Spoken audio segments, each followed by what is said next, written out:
What if Deku got powers of Shadow Monarch? Now before starting, please give this video a like and subscribe to the channel if you want more videos like this. Now let's get into the fanfic. Nothing could have prepared Izuku for the day when he met the symbol of peace and #1 pro hero All Might. Standing in front of the man he idolized for years overwhelmed him with both excitement, admiration with a little nervousness. It was just a few minutes ago that a slime villain had attacked him with the intention of taking over his body for the purpose of escaping authority and most importantly to escape All Might, who had been chasing the villain all over the city after his failed attempt of robbery and assault. He couldn't express how terrifying the experience was for him. After all, the slime villain method of taking over was a lot more disgusting and painful as he inserted himself through the mouth and forced his way through the windpipe, essentially blocking his airway, almost giving the green-haired boy a slow death by suffocation, which was not the best way to go out after just being told to take a swan dive of the roof of the building by his former childhood friend Katsuki Bakugo. Luckily, All Might was in the nick of time as he launched a Texas Smash, releasing a powerful gust of wind that forcefully removed the villain and saved the green-haired boy, although he had fainted afterwards due to the rush of air returning to his windpipe and the adrenaline calming down.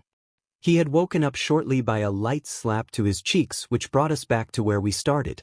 He was standing in front of his idol and he was freaking out like he always did as he scrambled back in both shock with his eyes spinning around, unable to fathom the fact that he was face to face with the big man himself.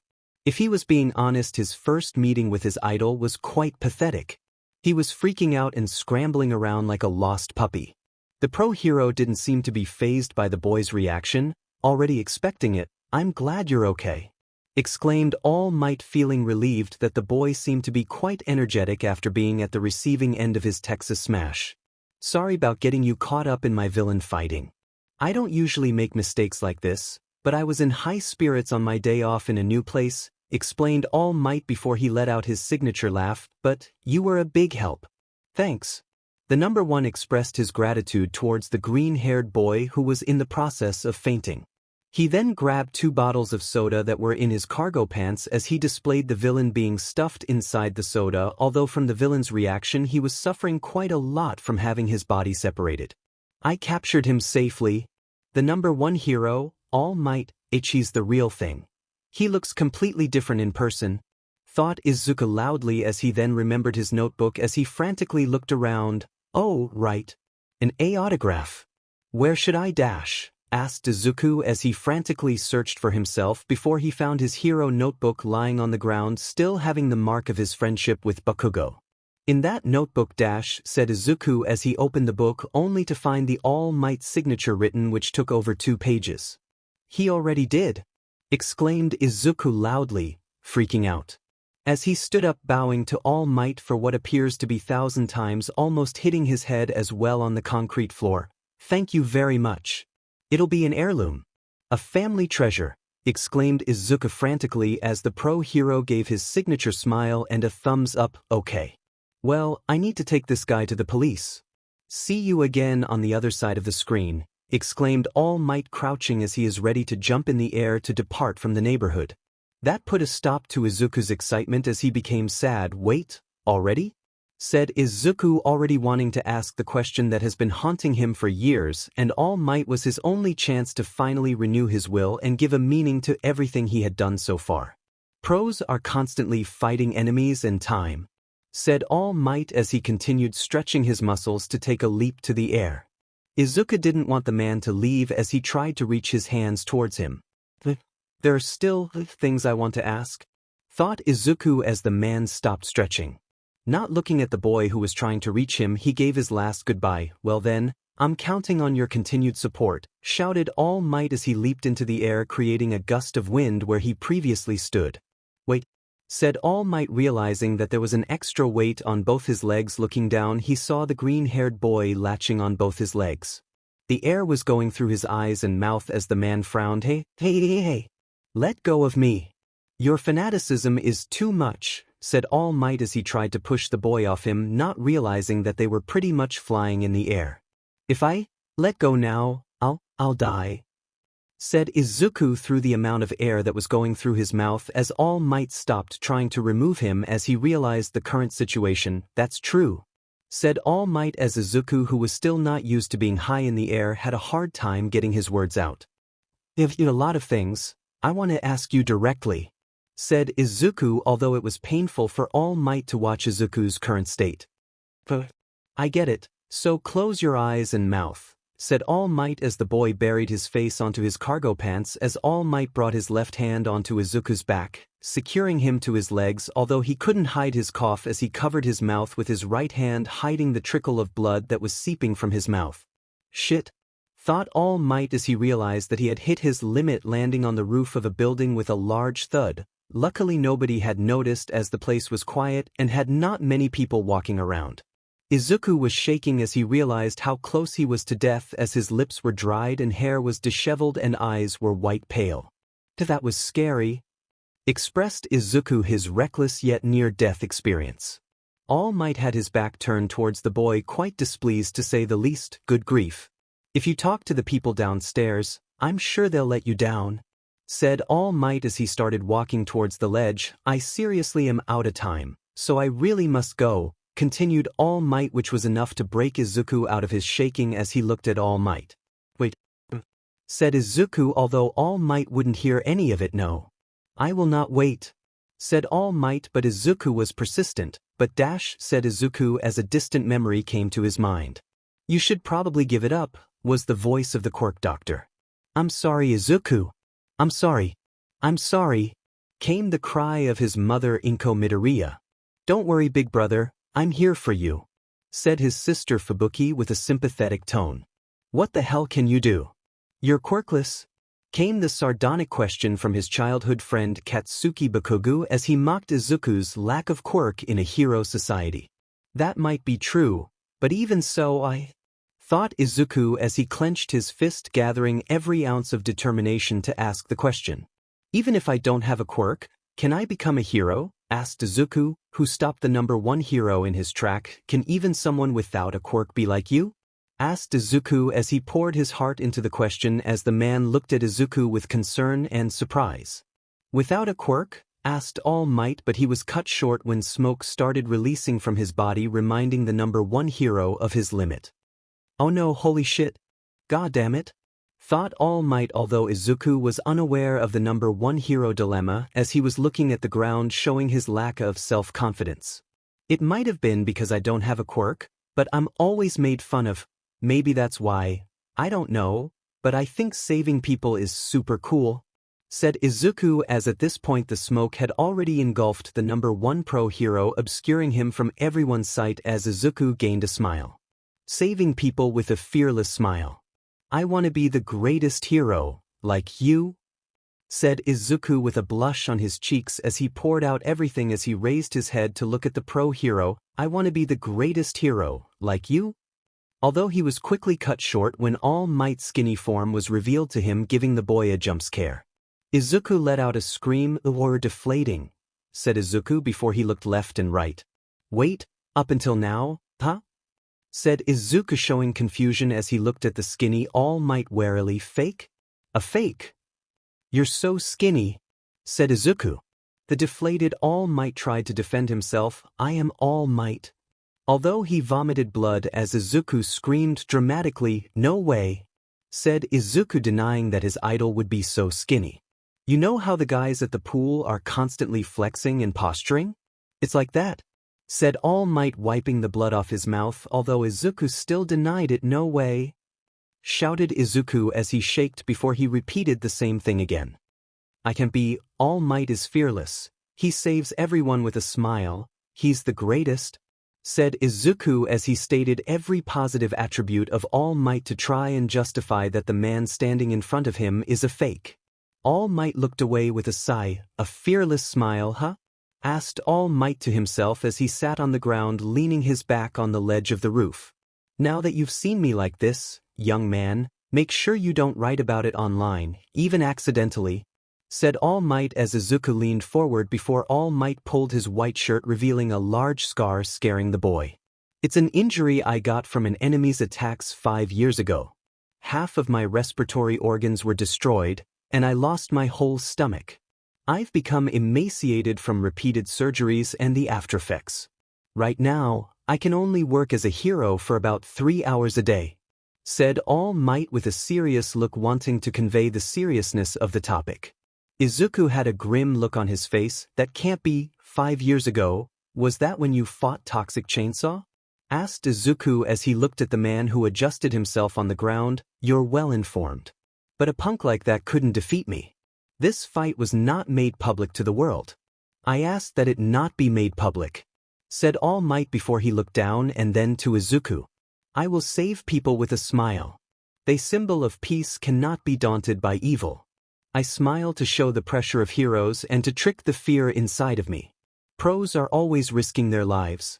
I cannot simply say, you can become a hero even without powers, said All Might as Izuku gasped in shock and eyes widened at having his dream be rejected as well by his favorite hero.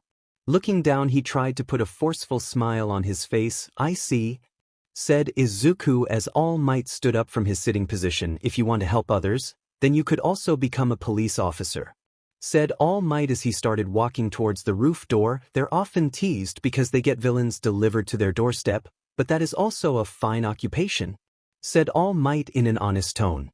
Opening the door, he stood for a few seconds. It's not bad to dream, but you also have to consider what's realistic, young man, said All Might, finally hitting the nail in the coffin and shattering everything Izuku had dreamt as years of hardship and holding hope was all for nothing. Looking down on the floor, Izuku walked away defeated. At this point, there was no reason to pursue a dream that was hopeless. Even his idol have told him in a nice way that it was a stupid dream. He walked towards the door, opening it, although unlike with All Might there was a large portal. Before he could make sense of everything, he was quickly sucked inside with his plight for help went unanswered. Being declared quirkless was a hard blow to the stomach that Izuku will never forget. He could vividly remember the day he went to the doctor's office only to have his dream shattered. You should probably give it up, was the voice of the quirk doctor. I cannot simply say, you can become a hero even without powers, said All Might as he looked at Izuku with pity. A word that was used multiple times as people continuously rejected his efforts. Each insult was shaving his sanity and humanity as a whole. I'm sorry, Izuku. I'm sorry. I'm sorry, came the cry of his mother Inko Midoriya. Apologies that were thrown around without any consideration to his feelings, being treated as a frail child that needs babying. You know, if you really want to be a hero that badly, there actually might be another way.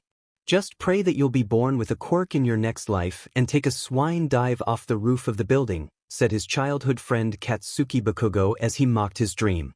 Didn't people already have enough rejecting him, rejecting his kindness that they continuously took advantage of? Is he really that disliked that they would want his death? To think I would find such an innocent soul surrounded by darkness, said an unknown voice as Izuku frantically opened his eyes as he looked around him, getting nervous when the only thing he could see was darkness. Then purple flames were summoned, creating a circle that surrounded Izuku before it lit a giant throne that reached the sky itself. Sitting on it was a large armored man being flanked by a larger soldier with equal size. Who are you, mister?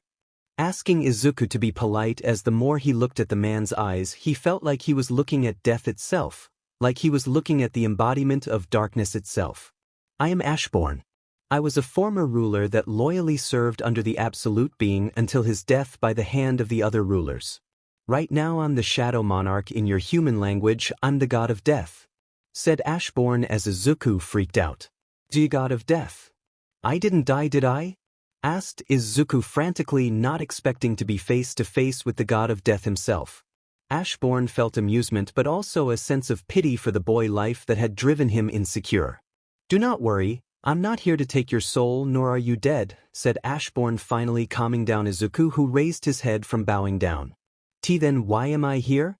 Asked Izuku, stuttering to form the words as Ashbourne nodded his head. I know meeting me is an overwhelming experience for you, but I only have good intentions. Right now, I've been growing tired and I'm in need of an eternal slumber, but I can't do that without having a successor to the throne, said Ashbourne, and Izuku seemed to be following as he nodded his head. Under any circumstances I would have left such a task to the architect of finding me suitable heir, but I do not trust them with such a delicate task, so as you have guessed I've been searching for a successor to my powers, but it had to be someone who fulfilled a set of requirements," said Ashbourne as Izuku nodded his head. "My requirements were no easy task, as I wanted someone who had been already exposed to the darkness of the world but managed to maintain his innocence and kindness and selflessness for so long. Such was the basic of a king, and you, Izuku Midoriya, have passed my requirements," said Ashbourne, cracked a small smile as Izuku was shocked. "What? I'm sure there were a lot of candidates that were even better than me?" asked Izuku as his insecurities surfaced once more. "That is the reason why I want you as my successor. It's your selflessness that had attracted me to your soul. In my many years I had overseen the mortals around the universe. They all have displayed greed in order to fulfill their desires, which is why I couldn't let my power fall into the hands of those who is going to abuse it," said Ashbourne as he looked in the eyes of Izuku. "Accept it, Izuku Midoriya, for it's your destiny to change this world into something even better and combat my old enemies that are bound to wake up.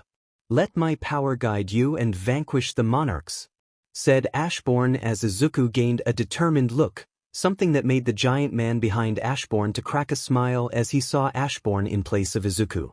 Izuku knelt in one leg. "I accept the responsibility that comes with being the monarch of the shadow, and I thank you, my predecessor Ashbourne, for giving me this opportunity," said Izuku with determination in his eyes as Ashbourne smirked. "You have the making of a king. Very well, use my powers, but this journey will be a tedious one, but I'm sure your iron will could overcome anything that it stands in its way," said Ashbourne as the darkness around him manifested, taking the shape of shadow soldiers that were composed of all kind of monsters. The shadow then engulfed Izuku, overwhelming him before he started to fade away from the plane, leaving only Ashbourne, Bellion, and the high-ranking shadow soldiers. "I could see why you chose to pick a successor yourself and not use the help of the rulers," said Bellion, praising his master. "I merely picked my successor moving forward. He will pave his own path, and the system created by those architect will help his body grow accustomed to the power that comes with being a shadow monarch, and most importantly prepare him mentally for the things that will be required from him to do, and killing will be something he will have to get numb to eventually, or he won't survive for long with the kind of enemies I had accumulated in my lifetime," said Ashbourne. "Welcome, player." Izuku had expected to wake up on the same roof of the building where he got rejected, but oddly enough he found himself in the hospital bed. Under any circumstances this would have freaked him out, but instead he felt much calmer, and his head that always went at the speed of a bullet train was much calmer, making him able to process his surroundings properly. Looking up, he found a blue screen floating in front of him and finally understood that his meeting with the Shadow Monarch wasn't some fantasy his mind had created in order to compensate for his rejection by the symbol of peace, although with his brilliant mind he would never imagine something like that with great details. "So you finally woke up," came a calm voice as Izuku narrowed his eyes at the chair that is in the far corner of his hospital room to see a handsome young man with slick orange hair, having only a single strand poking out, and black eyes. The young man was seen wearing a black tux. "So what is the chief inspector of the Japanese Hero Association surveillance team doing here in a room with a no-name quirkless civilian?" asked Izuku, unflinching as he made eye contact with the man himself, not bothered that he was talking to a high-ranking agent. Jinchul seemed to be pleasantly surprised. From the reports, the boy was said to have a lack of confidence due to being quirkless and is likely to stutter when facing someone of important status, but that doesn't seem to be the case, thought Jinchul before he adopted a professional look, maintaining a stoic expression on his face. "You're right on that, Izuku Midoriya. I wouldn't be here for something as trivial as that considering my busy schedule, but the chairman himself had taken an interest in you after you successfully managed to survive entering a dungeon," said Jinchul, although his tone showed a great amount of curiosity. "Dungeon? So he is talking about the portal that sucked me in to meet the Shadow Monarch. Luckily Ashbourne was kind enough to give me some basic information on those so-called dungeon," thought Izuku to himself before he looked at Jinchul. "So that gate that sucked me in was a dungeon. Well, that explains the monsters that were roaming around," said Izuku, obviously faking his story, which went unnoticed by Jinchul. "But I'm curious, why would a big shot like the chairman take an interest in me?" asked Izuku as the man nodded his head. The gate that you went through is something still relatively new to us, and we have been secretly keeping it away from the public. Even pro heroes are clueless about the existence of those gates, which should give you an idea of how dangerous the situation is," said Jinchul, putting emphasis that even pro heroes were not entitled to the existence of the gates. "But that's not all. Those gates don't allow anybody to enter unless you're quirkless or have a weak quirk, but people like All Might can't enter the dungeon no matter how much he tried," explained Jinchul, and Izuku knew where this conversation was going. "We're still studying those so-called gates, but from what we gathered so far, those gates lead to some sort of pocket dimension where there is monsters. The goal is to kill every beast inside, including the boss himself, in order for those portals to close. If not cleared within 7 days, we will have something called Dungeon Break, in which those mythical beasts could be able to enter our world and cause chaos. Luckily, we have managed to keep it hidden," said Jinchul. Jinchul then continued, "From our research, we also found that those quirkless people who have successfully survived those dungeons came out with powers which couldn't be classified as quirks. As such, it was decided for it to be called mana," said Jinchul as he rubbed his head. That sounds interesting, but something tells me that this visit wasn't about what dungeons are, considering I had a first-hand experience," said Izuku as Jinchul nodded, impressed. "You're right. You see, Chairman wants to create a special task force called the Hunters. Their goal is to solely kill those monsters before they could ever set foot on our country and harm the civilians living in it. Just know you're not forced to accept if you don't feel your heart in it, but I assure you we will pay you handsomely for your services," said Jinchul. "I accept regardless of the situation. My dream was to one day become a hero like All Might, but that died a long time ago when my idol rejected my dream. But being a hunter sound better for me. I could actively work to save people from threats that are even dangerous than those low-life villains, even if people don't know about it.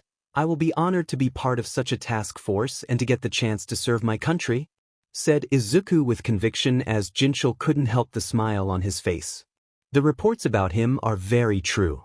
He is still a selfless teenager, especially with how life has dealt him a bad hand. Maybe this won't be bad," thought Jinchul. "Very well, we will have all the necessary paperwork prepared in order for you to be part of the task force. We will be contacting you as soon as possible in order to start training you and the others that will undoubtedly take part in the task force," said Jinchul before he stood up and wore his sunglasses. He started walking towards the exit. "Once more, I would like to thank you for accepting this. You may not be recognized by the populace, but we appreciate your loyalty to our beloved country Japan. Stay safe," said Jinchul before he slid the door open and walked away. Izuku nodded his head before he looked at the blue screen in front of his eyes. Message: "You have unread mail." Izuku had tried touching the screen to no avail as his hand phased through the blue screen before he decided to try another method. "Open the mailbox," said Izuku, and luckily the blue screen changed once more. Message: "Welcome. Player, unread. Daily quest, preparing to become strong, has arrived, unread." It was then that 3 blue screens appeared in front of him. "I don't expect this to be easy," thought Izuku with a sigh. Alarm. The system will help the player's growth. Alarm. If he fails to obey the system's orders, there may be penalty. Alarm. Your rewards have arrived. Izuku had read the alarms that had popped up in front of him and had understood a few of what was required of him to do. The system was meant to help him grow stronger, to help him prepare himself, so the system is some kind of a limiter placed on me, thought Izuku. Looked at his still scrawny body. It was really pathetic and sad. I don't really blame All Might for breaking my dreams. I wouldn't survive the entrance exam if that was the case, but with the system things will be different. But this time I will become a hunter and not a hero, thought Izuku. Preparing to become strong? Said Izuku as the screen started changing, revealing a long list of training which was required from him to fulfill. Question directions. Daily quest, getting ready to become powerful. Goal. Incomplete, push use. 0 out of 100. Incomplete, curly. 0 out of 100. Incomplete, curly. 0 out of 100. Incomplete, skus. 0 out of 100. Incomplete, running 0/10 km. Warning, failing to complete this daily quest will bring a punishment associated with this quest. Izuku was bug-eyed as he looked at the ridiculous training session. Even for an athlete who had trained a lot, this is simply insane. Do they really have so much high expectation of me to fulfill such task? Thought Izuku before he begrudgingly remembered his rejection at the roof. No, I can't just back down like this. Besides, if Ashbourne is correct about those so-called enemies, then I need to be strong as quickly as possible, so I can't reject an offer of becoming strong. Thought Izuku before he uncovered himself ready to start completing his training session. 4 days have passed ever since he first met the chief inspector of the Japanese Heroes Association's surveillance team and started his first step into becoming strong thanks to the system. His mother had been frantic the moment she heard that he was in the hospital and had been inspecting him for any injuries. Luckily, and thanks to some outside help, his condition was simply written off as a panic attack from almost being killed by the slime villain. His little sister Fubuki was quite a pain in the ass. While she may have worried about him, she was also quite annoyed that he always found himself in quite a lot of trouble, so he couldn't really blame her for that. But one good thing that came out of this is that she found her resolve. You might not be able to become a hero like you always wanted, big brother, but I will become one for you, so cheer me on, said Fubuki with dedication in her eyes. If he was being honest, that little declaration really put a smile on his face. For a long time Fubuki had never taken interest in being a hero like he did. She simply wanted an easy life by lazing around the house and being on her phone texting to her friends. But with her taking a resolve to becoming a hero, he knew she will be able to achieve it, and with her having an enhanced version of their mother quirk at this point, she is guaranteed a place in the hero course. Although he was surprised to learn that his little stunt with All Might had resulted in the 2 soda bottles containing the villain to fall, allowing the villain to roam free and capture his former childhood friend Katsuki Bakugo. Luckily, All Might was around the area and had put an end to the villain, although Izuku could already guess how painful it was for the symbol of peace to push himself beyond his 3-hour limit to save a hostage after the heroes in the scene proved to be incompetent in fighting the small-time villain. He felt bad since he was responsible for the incident to happen, but at this point there were no point in thinking about the past. He is starting anew, and it felt quite ironic to him, as while he may have not died in a manner of speaking, he did get reborn with a power that far surpasses anything a quirk can do. So far his stay in the hospital was rather pleasant, and the staff were quite caring to his needs, although he rarely asked for anything. But it was obvious that the Hero Association, more precisely the chairman himself, has been taking care of his medical bills and preventing any discrimination from happening inside the establishment. Right now, it was his last day inside the hospital. For some reason, despite being at full health, he was restricted from leaving the hospital until further confirmation. He could only assume that they were trying to have a medical report about him to make some sort of diet and training regimen so they could properly train him, although it's useless considering that the system had already done its job. Alarm. Running 10 kilometers. Complete 10/10 kilometer. The blue screen once more showed to the black-haired boy how far he had gotten in his training. He had been doing the daily quest every day, having not experienced the penalty zone, which showed the amount of discipline and dedication he had for his training, and really getting strong, as at this point, if anybody could improve himself, would be him. If there was anything he learned those 4 days, is that he got to decide if he really reached his limit or not, if he could do something or not. There is nobody who could love him more than himself, and he should show his body appreciation. He can't just neglect his body and hope that All Might or any other to do that for him. He needs to work hard for it. Question directions. Go. Push use, 100 out of 100. Curl use, 100 out of 100. Curl use, 100 out of 100. Squats, 100 out of 100. Running, 10/10 km. Izuku then looked at the overall goal for the day and was satisfied that he had finally completed his daily quest. Quest rewards. Choose your reward. You may choose one of the rewards below. Reward number 1. Status recovery. Reward number 2. Stat points +3. Reward number 3. Random box +1. Will you accept? Reject.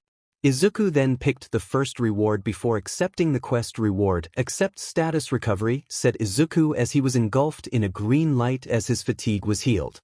Izuku was already impressed with the 3 rewards that the system offered. He had tried, as the reward number 3 had basically given him a random box which contained a key for a dungeon. Reward number 2 had increased his stat points by +3. He was already continuously leveling up. It was like playing a video game, with the game being the one in control of your life and monitoring your progress. Status. Name. Izuku Midoriya Level 1.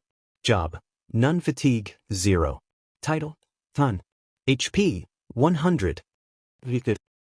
Strength. 16 Vitality, 10. Agility, 10 Intelligence, 10.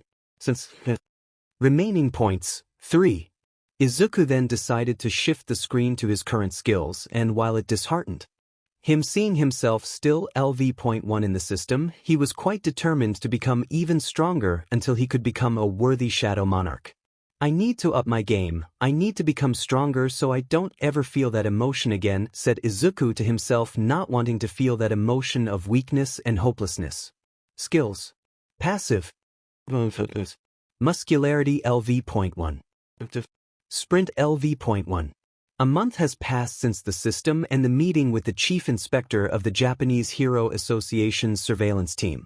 He had been diligently training both his mind and body. Luckily, those random box that the system offered had dungeon keys, so basically he was racking experience the moment he had left the hospital.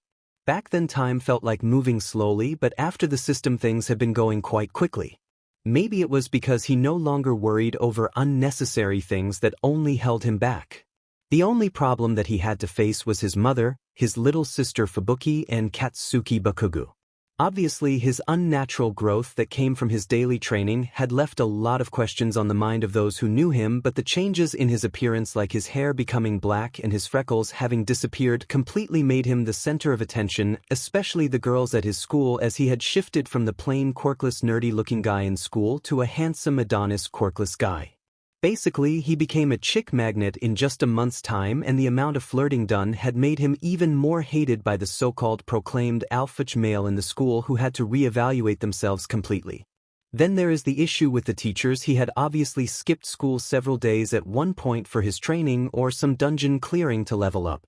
Obviously the teachers were quite unhappy, but the girls seemed to think otherwise, as they viewed him as a mysterious bad boy. It was a pain in the ass, especially trying to avoid an already pissed Katsuki Bakugo, who was pretty much humiliated publicly when a no-name villain had almost suffocated him to death. Back then, adding to his changes made him even more agitated and quite violent. Then there is his mother, who was contacted by the school head board about him skipping school. Obviously his mother had pretty much been breathing down on his neck ever since then, as she had taken to interrogating him on several occasions, and when she couldn't get anything out of him, she had taken an extreme measure, which was spying, and oh boy did she really suck at it. Too bad for her, his solo dungeon quest had pretty much allowed him to increase his overall stats, and his senses was one of the qualities he had invested in quite a few of his stat points aside from strength, intelligence, agility, etc. Now all he could do was strengthen himself until the Hero Association dealt with their own problems and then contact him, but he was in no rush. He had already pulled away his application into the hero course, much to the pleasure of Katsuki Bakugo and worry of his mother and sister. Izuku had taken to doing his daily quest without a shirt, quite proud of what he had achieved on his own, with the fact that he no longer had the need to hide under baggy clothes to hide his shame. The past month he had taken to creating some sort of plan the moment he understood how the system worked, well, not completely, but the rewarding system. He had realized that simply investing in strength only would probably make him a buff version of All Might, which made him frown remembering the memory of his rejection. The same could be said to the others, so he had taken to creating a balance between his stats, although strength was the main factor that he had invested in. As experiencing his first dungeon, he had realized how difficult it is to fight when being unarmed or weapon broken. Agility was the very next thing he invested in, because he had realized that all monsters are not like the hero versus villain scenario where they fight out in the open, but rather some of those monsters like to attack when the opponent has his guard down, so agility was very much needed at this point if he needed to survive. Status. Name. Izuku Midoriya Level 18. Job. None fatigue, 0. Title. Wolfslayer. HP. 2220. MP. 350. Strength, 50. Stamina, 27. Agility, 35. Intelligence, 27. Sense, 29. Remaining points, 0. Izuku was sitting on the sofa watching the TV for news. It was the usual, although All Might has been sighted more often around Muzutafu, which, if he was being honest, he was quite surprised, but at this point he couldn't find any reason to care about the man. Ring. Ring. His phone went off and it was quite odd to get a call from anybody. Not even those annoying fangirls called him, although the fault was his since he never really gave his number to anyone. Picking up the phone, he quickly answered the phone as he placed it on his ear. "Hello, Mr. Midoriya, I hope your month has been pleasant so far," came a familiar voice that Izuku would never really forget. "Hello to you as well, Mr. Jinchul, and yes, this month have been far more pleasant thanks to your efforts," said Izuku. "Something like this was of no big deal. We're sorry if we have kept you waiting this whole month," apologized Jinchul, but Izuku didn't mind. "Don't worry about it. I didn't really expect this would be an easy task to do considering the weight of the situation we found ourselves in, but that month has helped me get accustomed to my own situation while having to train my body to lift some of the weight of the trainers that will undoubtedly take over our training," said Izuku as Jinchul had a small smile on his face, extremely pleased. "I'm glad to hear that you have been keeping yourself busy, but we're now prepared. We have already finalized the necessary papers, and the facility where you will be training along with the other recruits has been already built a little away from the civilization, you could say near UA High School itself," said Jinchul, a little pleased and relieved. "I'm glad to hear things have been going well at your end, Mr. Jinchul. So when am I expected to be there?" asked Izuku. Jinchul looked at the paper resting neatly in front of his desk, taking into consideration that you haven't filled your family with your situation, and given that most of you are still teenagers who go to middle school, we will say Friday would be a suitable time for all of us to meet," said Jinchul.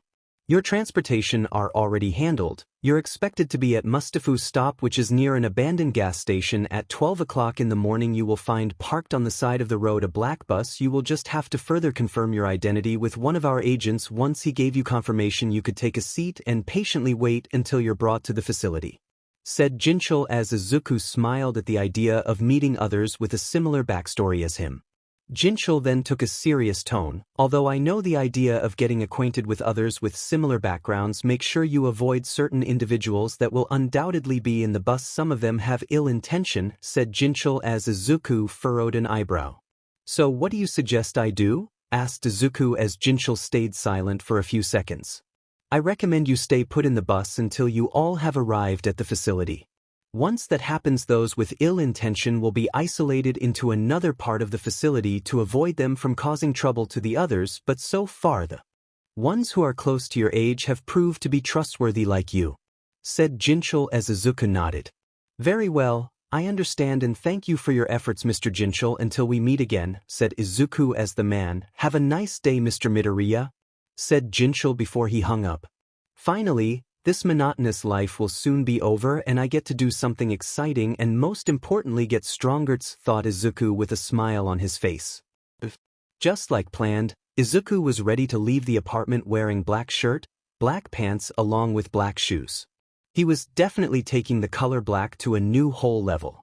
He could vividly remember when his taste in clothes had pretty much turned upside down. His mother had thought that he got involved in a group of teens who worshipped the devil. That day was filled with trying to explain that he had just taken a liking to the color black. Opening the door of the apartment, he managed to escape undetected, although when he returned he will probably get an earful from his mother, but at this point he didn't care because he had a job to do. The trip was quite long, but at the end he found the gas station and the bus itself.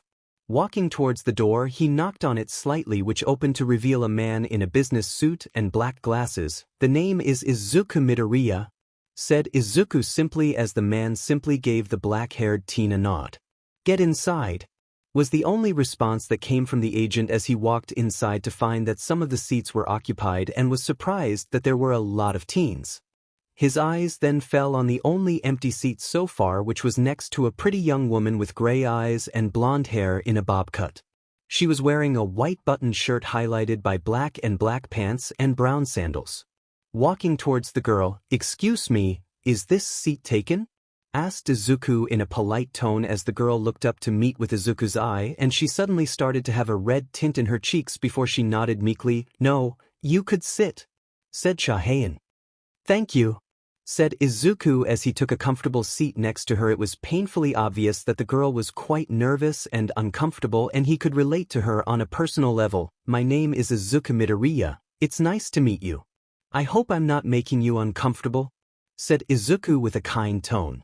"No, it's fine. I'm just not a social person, and my name is Chahayan," was the nervous response that came from Cha Hae-in as she nervously looked down with a small blush. It's fine, I am also not really a social person. My previous experience had made it a little hard for me to trust anybody, so don't worry, I'm sure that eventually we will get over this phase, said Izuku softly as Cha Hae-in felt comfortable when she heard that. Leaning forward, are you quirkless as well? Asked Cha Hae-in as she whispered her secret nervously, and Izuku simply smiled and rubbed her head affectionately, which made her blush but also happy. Yes, I'm also quirkless, so you don't need to be nervous, I'm not one to judge, said Izuku as Hae-in smiled, although she didn't know how to continue her conversation with the mysterious handsome nice guy. How did you get reawakened? Asked Izuku, seeing as she wanted to make a conversation but was really failing. I was running away at the time and I accidentally ran into that blue portal thing.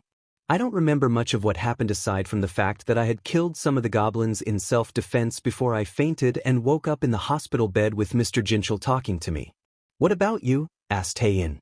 She obviously has trust issues. I need to show her that I'm willing to trust her as well, thought Izuku before he nodded his head. I had the chance to meet my favorite pro hero, which I won't reveal his name for his sake. Being quirkless, I wanted to become a hero, but he kindly told me that the profession with my current situation would be impossible. It was a heavy blow to the stomach, but when I tried to leave the roof that we landed on, I was dragged to a dungeon, and just like you, I woke up with Mr. Jinchul talking to me, said Izuku as Hae-in felt great sadness, as well as she was also at one point a great fan of heroes and wanted to be one. Being quirkless, she was told to give up in a not-so-nice way by her peers.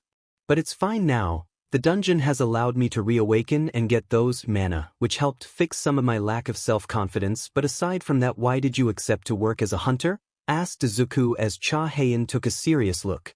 At this point, no job will ever want me to work in their establishment due to me being quirkless. Aside from that, I felt that by becoming a hunter I would be achieving a distant dream that died down, which is to save people. What about you? Hae-in asked. I had the same reason to apply, but I did it because I merely wanted to serve my country, even if I don't get recognized for it by the population, and I prefer it that way since there will be no paparazzi harassing my family and be able to walk on the street, said Izuku as Hae-in nodded with a smile, with a little admiration towards Izuku as she had gotten comfortable that she didn't realize that the bus had already moved a long time ago. The bus had shortly stopped as the same man with business suit stood in front of the future hunters. Now we have arrived at the facility. We request all of you to obey the regulation and follow us onto the gym in an orderly fashion, said the agent as everyone nodded their heads. They're quite strict, thought Izuku with a little sweat on his forehead, realizing that this will be a little annoying to deal with, but he is bound to get used to it. The first row seat had stood up before they left the bus, and then the second row, and the same process had continued like that until they also got their turn to exit the bus. Hae-in was twiddling her fingers nervously as she stood closer to the only person she felt comfortable around, which was Izuku, who didn't really mind the company. It's best if you take a few deep breaths and don't overthink the situation, or you will get even more nervous, said Izuku as he gave advice to the girl next to him, who complied as she took a few deep breaths, finding her heart started to ease down and stopped feeling nervous, although the pressure was quite high on them. Izuku, on the other hand, remembered his conversation with Wu Jinchul and had been glancing around him constantly to check the competition. He was quite pleased to know that most of them were quite good people. The first one that he already felt he would get along with would be a lanky teen with red hair in a curtain hairstyle that is parted over the left side of his right eye. He had a very amicable smile, although he could feel nervousness surrounding the teen. He was wearing a striped business suit, trying to appear professional in front of high-ranked officials.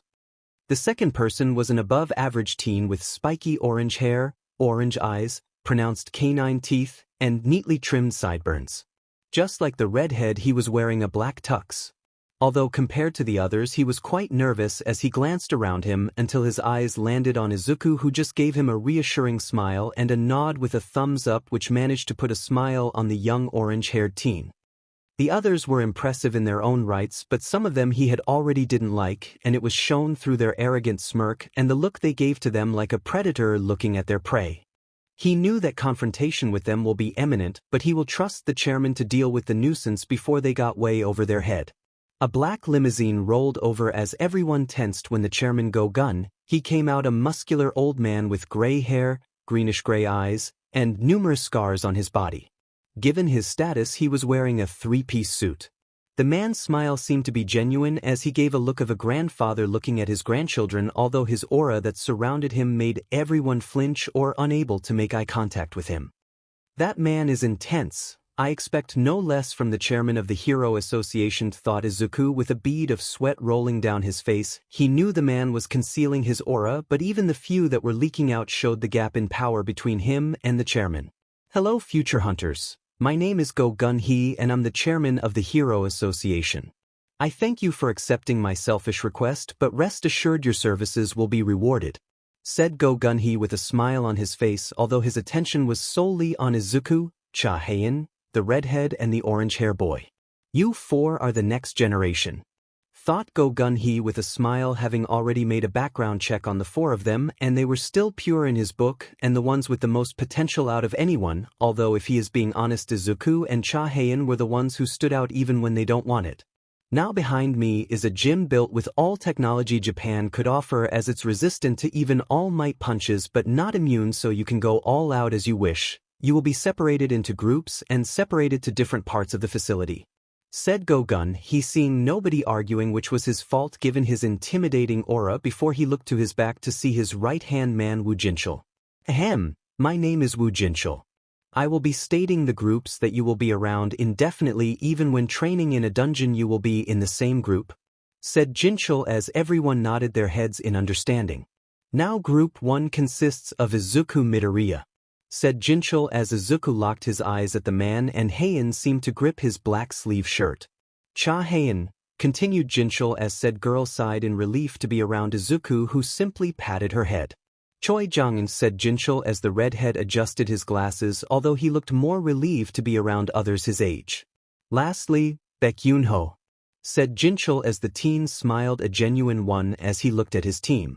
Now that Group 1 has been announced, please follow one of our agents into the gym section belonging to your group, said Jinchul as the new team stepped forward and obeyed the order by following one of the agents inside the gym, leaving Jinchul and Go Gun-hee to single out those with malicious intent. This won't go as you both planned, Hwang Dong-suk and Hwang Dong-such, thought Jinchul as he gave his stoic expression, but it was obvious from his glowing purple eyes that was hidden behind his glasses that he disliked the two brothers immensely. Izuku walked inside the gymnasium built by the Hero Commission. It was obviously highly teched with all kinds of technology, which showed to Izuku that they are serious with training them. He let out a sigh as he saw his new companions' eye dart everywhere. It was obvious that they felt out of place even with the suits that they were wearing. Even he himself felt out of place, but at this point he didn't care about such trivial matters. The agent that was escorting them was unique to say the least. He wasn't like the others who had a professional face and spoke only 2 words. His eyes glowed blue as the agent aura became clear to him. If I were to judge him in hero standards, I'd say he would be in the top 20, scratch that top 15 at best, but then again I can't compare hunters to heroes, thought Izuku as he observed the young man with spiky purple hair and matching purple eyes. Just like all other agents, he wore formal business attire. Hunters, from his knowledge, have no restriction like the heroes have. Hunters only answer to the chairman of the Hero Association and are given license to kill monsters, and he wouldn't be surprised if they were allowed to kill humans and be in their legal rights to do so. So comparing hunters to heroes would be quite stupid from his part. Izuku's thoughts were cut off when the agent stopped in front of a metal door as he pulled his ID and ran it through the scanner.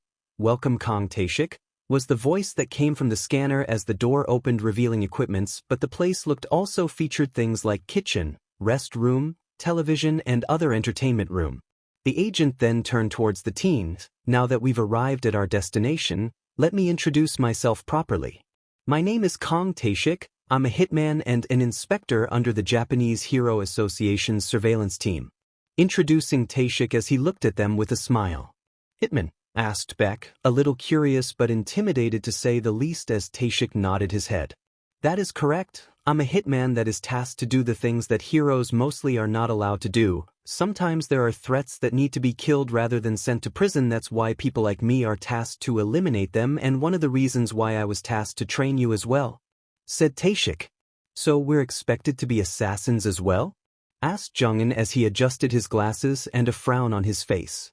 Not really, but you're expected to eliminate the monsters in the dungeon before they come out of the gates, but you need to also take into account that gates lead to another dimension, so there will be no camera and you don't know if your so-called teammate will never attempt to stab you in the back," said Taishik. I was told by Mr. Jinchul that some of the recruits had ill intentions and told me to not make contact with them until they have isolated them to further deal with them," said Izuku as Heian looked at him in relief. "So that means that those who were left were the ones with ill intention?" asked Heian as Taishik interrupted. "Yes. Although some of them could be redeemed, but there are two that we doubt will ever be redeemed, so we could only wait for them to fall into our trap before we could legally arrest them," said Taishik. "Are we good in the government standards?" asked Izuku curiously, wanting to see what the commission thought about them. "We've already done a background check. Aside from you all being formerly quirkless, you all have a perfect track record, and don't tell anyone this, but the chairman himself had already taken a liking to the four of you," said Taishik, making Baek Yunho, Choi Jongin and Cha Heian to gain confidence in themselves. "Now with that out of the way, let me give you a brief explanation on what is going to happen now that you're all here. As you see, the room that you're in is the room you will be all training in indefinitely," said Taishik as he pulled 4 ID and skillfully threw it to each of them, revealing their own ID. "Those ID are the ones that will help you access this room. Only you, me, Mr. Jinchul and Chairman could access this room, so you can get comfortable here without any worry about any unwanted guests making their way here," said Taishik, seeing the relieved expression of the teens. Taishik then walked towards a table and pulled 4 papers as he showed it to the teens and handed each one to the teens as, "You see, those are your training regiment that you will be expected to follow, which also include your meals, so keep those with you even when you return to your homes," said Taishik. Izuku then looked at the paper and his suspicion was confirmed. "They have written everything that includes my medical evaluation," mused Izuku as he remembered the multiple tests he had to go through in the hospital. "I won't be here the whole time since I have my own responsibility, but I will be there in the start to make sure that you're able to complete your physical portion of your training. After we have you all be in better shape, we will start with developing your skills," said Taishik as he looked at Baek. "Mr. Baek, your abilities allows you to transform into a tiger-like monster, so we will have you create a martial arts that revolves around your ability, which includes claw strike, and most importantly work on your durability and speed, because tigers are a fast animal, so those are the 2 main things that we will have you work on before we get to anything complicated like transformation," said Taishik as Baek nodded his head with determination, although he glanced at his partners to see them giving him a nod of approval, which meant a lot to him. Taishik then looked at Jongin. "Mr. Jongin, you're more of a mage type rather than a fighter type like Mr. Baek, so we will have you do something different, which is controlling your flames, which in the back of your training regimen you will find the type of exercises you will be required to do. Once that is complete, we will have you go through simulation where you will have to fight while using at the same time your flames," said Taishik as Jongin smiled excitedly. Taishik then looked at Cha Heian, who seemed to get nervous. "Mrs. Heian, just like Mr. Baek, you're a fighter type, although we have learned that you're more interested in swordsmanship, so we included that in your training regimen. We've also noticed that you have a sensitive nose that reacts to the smell of mana and quirks, which makes anything smell foul to you, so we will have you control that as well, because enemies are bound to take advantage of that," said Taishik as Heian nodded her head. "Aside from that, after you've created your own sword style and mastered its kata, you will be required to get combat experience, so we're going to have you fight someone. After that, you're going to create your techniques that are unique to you," continued Taishik before he looked at Izuku. "As for you, to be honest, we don't know how to classify you, because there were instances that you displayed to be a mage type and instances you displayed to be a fighter type. At the end, we've decided to classify you as mage type, but one thing is for sure from our evaluation, you're a hunter who grows stronger every time you fight," said Taishik, unable to hold his curiosity. "That's amazing," said Baek as he showed respect to Izuku, who simply smiled slightly. "You could say that. I'm not really sure, but I think that the more I fight and gain experience, the more I grow and get accustomed. That's just my theory," said Izuku, although not really divulging about the existence of the system or his identity of being a shadow monarch. "Well, that seems plausible, and it's also the conclusion we came to, so your training will be much more different compared to the others. You will fight Mr. Baek, which will help you both, as you could grow stronger while Mr. Baek could get some form of experience by fighting," said Taishik as Baek grinned in excitement and Izuku smiled. We also recommend that you use weapons, preferably daggers, and engage in a spar with Heian to help her create her own sword style and help her gain confidence since she seemed to be quite attached to you, said Taishik much to his amusement when he saw Heian blush at being caught, and both Jongin and Beck chuckled slightly, but Izuku didn't mind as he rubbed her head affectionately, which made her happy. Lastly, with Jongin you will also engage with him in a spar. It's recommended to also pressure him to fight, which will help him make quick decisions and get him quickly used to long-drawn fights, said Taishik as Izuku nodded his head and Jongin smiled. Now with that out of the way, let me show you around. As you see, the room was made to look like a penthouse enough to house you all, so there will be 4 bedrooms which have their own personal bathroom. There is living room, washing room, etc., said Taishik. So are we expected to move in? Asked Izuku in a curious tone as Taishik shook his head. You're not really obligated to move in the gymnasium if the idea is uncomfortable for you all, but this was made to give you a comfortable environment because at the end of the day all of you are still teenagers and your comfort is our priority. I know that some of you live alone and are obligated to pay your rent, but this penthouse is rent-free and has all the necessary equipment, and most of all it's much safer, said Taishik as all of them smiled.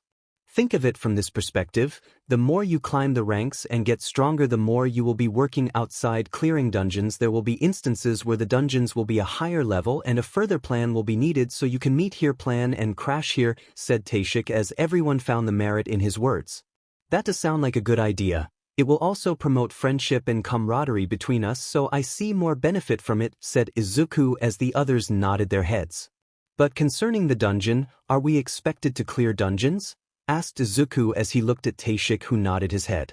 Of course you will be tasked to clear dungeons, but you will be accompanied by me. But you need to understand one thing: dungeons are ranked from E rank to S rank. So far we've seen up to B rank level threat, but until then we will be doing E rank and D rank dungeon level until I deem you ready for anything higher than that, said Taishik as they all nodded their head in agreement.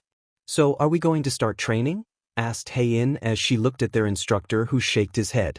No, we won't start training right now. We need you to get comfortable in the new environment and settle in properly while getting more acquainted with each other before we could start anything as training, said Taishik before he started moving towards the exit door as he pressed on a green button on the side, allowing the door to open as he walked outside, leaving as the door shut behind him.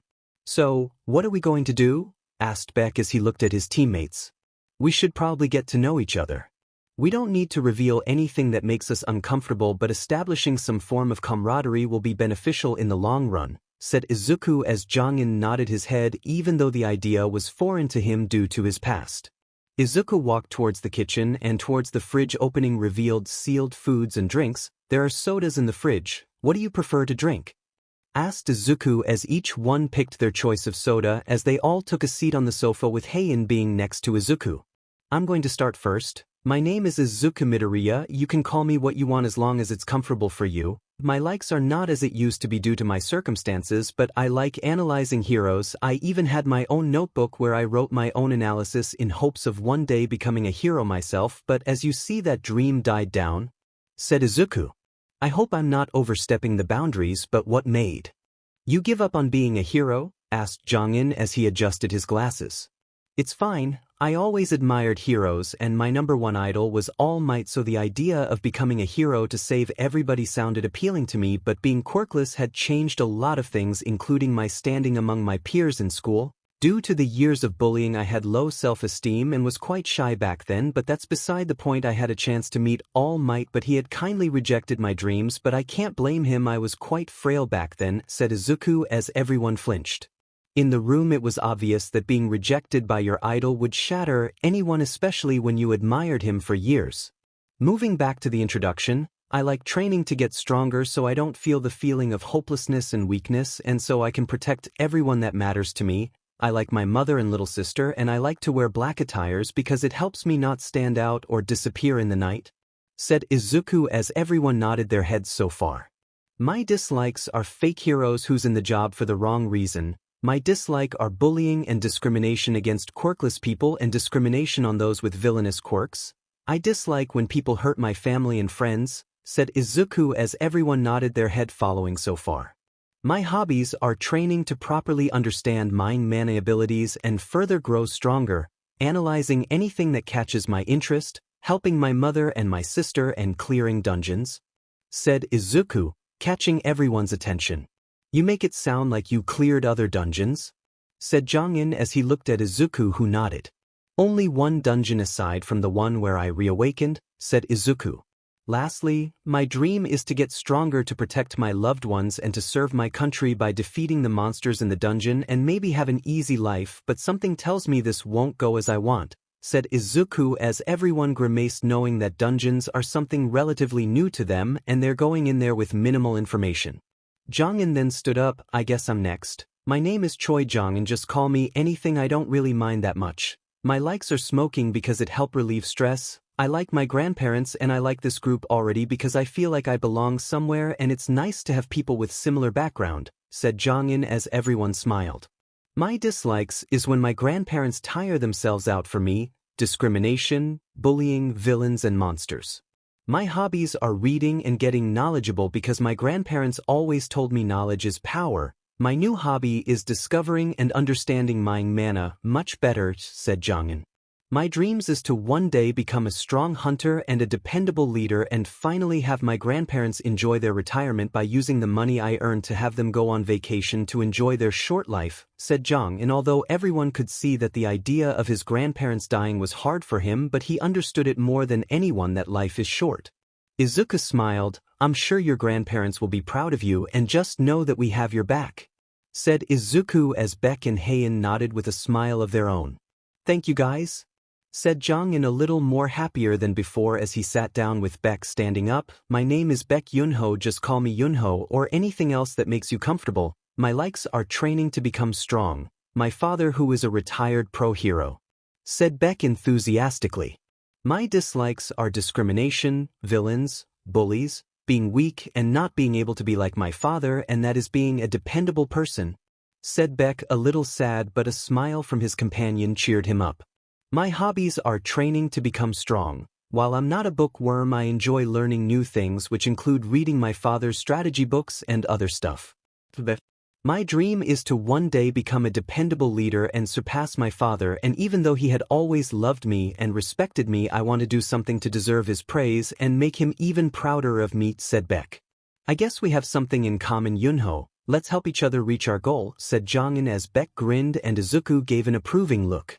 Heian nervously stood up, being the only female in the group, but seeing Izuku's comforting smile, she steeled her eyes. My name is Cha Heian. I don't really mind what you call me. My likes are swordsmanship because it's unique and underrated. I don't really have a family member because I was an orphan, so I mostly lived on my own, but I do like studying to become a good student and at one point to get a good paying job, said Heian as she felt slightly uncomfortable with revealing some of her life, but Izuku's kind smile made her forget about her worries.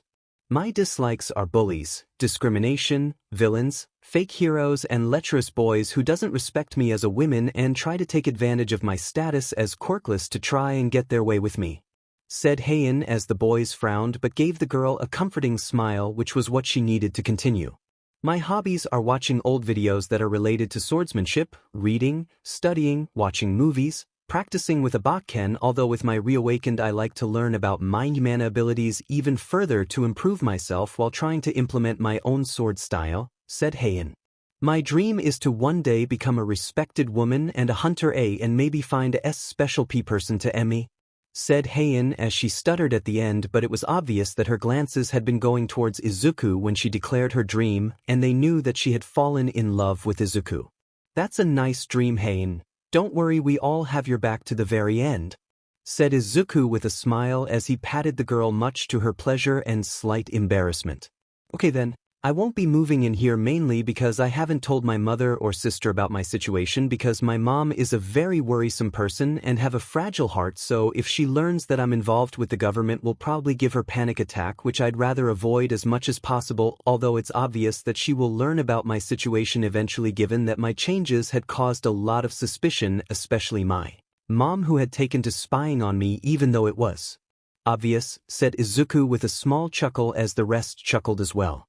The same here for me, honestly. I can't leave both my grandparents alone. I need to be there for them and support them every day because they're not in their prime anymore, said Jongin. Same here, my father doesn't really know about my situation, so I can't move in as well. Besides, I want to learn as much as possible from him, said Beck. I will move here instead. My apartment is far away from here, so being close will be much better and it's rent-free," said Heian, as the entire place has a training facility so she could train, although it will be lonely. "I suggested we exchange numbers," suggested Beck, as everyone nodded their heads as they all exchanged their own numbers before Beck created a group on WhatsApp with a grin plastered on his face, quite happy to say the least. Today marked the friendship between the four of them, as later they would separate to create their own guild, although Heian and Izuku will remain inseparable as their relationship would extend beyond friendship and love will bloom between them. Their names shook fear in the hearts of many, but none had much impact. Then both Izuku and Heian, names once quirkless, now both are national-level hunters respected in many countries due to their prowess. Being a hunter was quite fun to say the least. There was no day that passed without there being a story to tell or experiencing new things, but the most important thing that mattered even more than being a hunter, and that is the friendship that was built between the four quirkless teens. Although for both Izuku and Heian it was love that was growing each passing day, and at this point everybody knew they were meant for each other, even if they were unable to properly express their true feelings due to the horrible childhood that they had to endure for years. Izuku's situation at home was finally calming down after a month, but it was obvious for anyone that Inko Midoriya still worried for her baby boy, although seeing him gain confidence and grow every day to become a handsome young man brought some sort of comfort in her old heart, and deep down she couldn't help but regret how she couldn't support his dream of being a hero. But at the end there are times when harsh truth can be what someone needed to remove the shackle that is binding him down and explore new things in life that are much better. For Izuku's case, All Might rejecting his dream was a spear to the chest that he at the beginning doubted he would ever recover from, but with that rejection doors were opened, giving him endless possibility that was much better, and being a hunter was the best thing that had happened to him, as he was surrounded by supportive friends who all understood the pain of being quirkless and all worked together for a common goal. His relationship with Heian was improving progressively and became much more comfortable with the idea of going out to eat, although both of them didn't try to step forward with the idea of dating each other because of their insecurities. But maybe he could finally confess to her, but he will have to pick a special day to do it. His school life situation was still as always bland. With everything going in his life, nothing could really get to him, not even Katsuki attempt to bring him down. As for the girls, they were the same, trying to get a date with him, but they were underestimating him because he didn't so much as bat them an eye and sometimes would have rather avoid them completely. It obviously put him in a bad light in front of many who thought he was quite rude, but at this point he didn't care because they were the same people who laughed at him. Training was going quite well in terms of physical conditioning, and although he had barely entered dungeon ever since his second one when he went against Blue Venom-fanged Kasaka and obtained Kasaka's Venom Fang, he was still leveling up. He could only assume that the system was taking into consideration his situation. Status: Name: Izuku Midoriya, level 21. Job: None fatigue, 0. Title: Wolfslayer. HP: 2600. MP: 391. Strength: 53. Stamina: 30. Agility: 38. Intelligence: 30. Sense: 32. Remaining points: 3.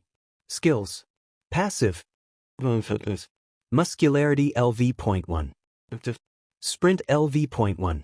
He can't say that he leveled up quite a lot since last time when he was in LV.18, but considering that dungeons these days are quite rare to find due to it being a new phenomenon, he couldn't really complain as he still leveled up nonetheless. Although he is not the only one who has been improving, as Baek Yunho had reached a breakthrough in his training and his physical condition had improved as he became quite muscular for his age, showing that his training had paid off, but his abilities had undoubtedly given him a boost in his physical growth. As for his transformation ability, it was obvious that he couldn't immediately pull a full transformation, but partial transformation was within his reach as he had gotten used to having his hands and hair transformed, which gave him an increase in his physical stats, although that in itself exhausted a lot out of him, so currently he is working on prolonging his partial transformation. Choi Jongin was the next in line as he remained really the same in terms of physical condition, but it was obvious that he had gained a few muscles then and there, but because he is a mage type he was focusing on controlling his flames, which he managed to successfully complete the exercises that he was asked to do, but right now he is working on a few defensive and offensive attacks, although it wasn't really strong but impressive nonetheless. Cha Heian had really outdone herself compared to the two others. She had been practicing and creating her own sword style, although for the moment she was unable to create it, but she showed creativity which allowed her to find unorthodox ways to kill monsters efficiently. But in training session it was the practice dolls that suffered her worth, and Izuku himself had engaged with her in sparring matches using Bakken, and she really gave him a run for his money, but at the end he won. Currently, with Izuku help, she has taken to increasing her speed in hopes of overpowering her enemies through speed and raw strength. She was also able to partially transform her sword into light, but it was quite draining and exhausting, so she chose to further her sword training before going into anything complicated. Weekends were something that Izuku greatly enjoyed, especially when he got to spend the whole day in the penthouse inside the gymnasium, but what made it even better is waking up early to spend time with Heian before others came in. She loved him and he loved her. Drinking from his soda, he let out a small sigh as the blue screen popped back to life in front of his face. Alarm! A harmful substance has been detected. Buff, cure poison's effect is healing you. Because of the special ability that the system gave me, even alcohol is being purified. Mused Izuku to himself, although he found it both a blessing and a curse at the same time. 3-2-1, cure poison has been completed. A reward the system gave me as soon as I woke up after making it through the dungeon disaster. Since there's a lot to take in recently, I just overlooked it. To think it gave me this as reward, thought Izuku as his mind drifted to the system. Quest reward. Secret quest. Courage of the Weak. Great Spellcaster Candiaru's blessing. The Great Spellcaster Candiaru has gifted a special spell to you. Candiaru's spell will ensure that you will always be strong and healthy during your lifetime. Quest reward. Temporary effect will to rehabilitate. Any dismembered body parts are restored. Permanent effect longevity. All diseases, poison and status effects are healed, and sleeping will explosively increase regeneration ability. He had already experimented with Risaka's venom. It was stupid, but after he drank the A-rank potion, the system had obviously done its job by purifying the poison that invaded his body and undid the effects that it had on his muscles. So what do you think we will do today? Asked Heian as she drank from her own soda, looking at Izuku with a blush on her face. Izuku pondered for a few moments. I can't really say I know, but at this point we've made a lot of progress. It's just a matter of time before we're allowed to clear dungeons, said Izuku as Heian nodded her head, a little excited to finally start clearing dungeons. Speaking of which, how was your stay here? I'm sure it must have been quite lonely, said Izuku as Heian shook her head. It's fine. Besides, you've always made sure to visit me every day, and on weekends you mostly come early to spend time with me, so I'm grateful, said Heian with a blush on her face and a big smile. Don't worry about it, said Izuku with a smile on his face, but they were interrupted from further talk when the door opened, revealing Jongin and Beck enjoying their conversation with each other, although it seemed that a rivalry was born between them as they sometimes butted heads with each other over trivial matters. Luckily the rivalry was a healthy one. I hope we didn't interrupt you too, said Jongin when he noticed both Izuku and Heian. No, it's fine really, said Heian, although she was slightly disappointed that her alone time was cut short.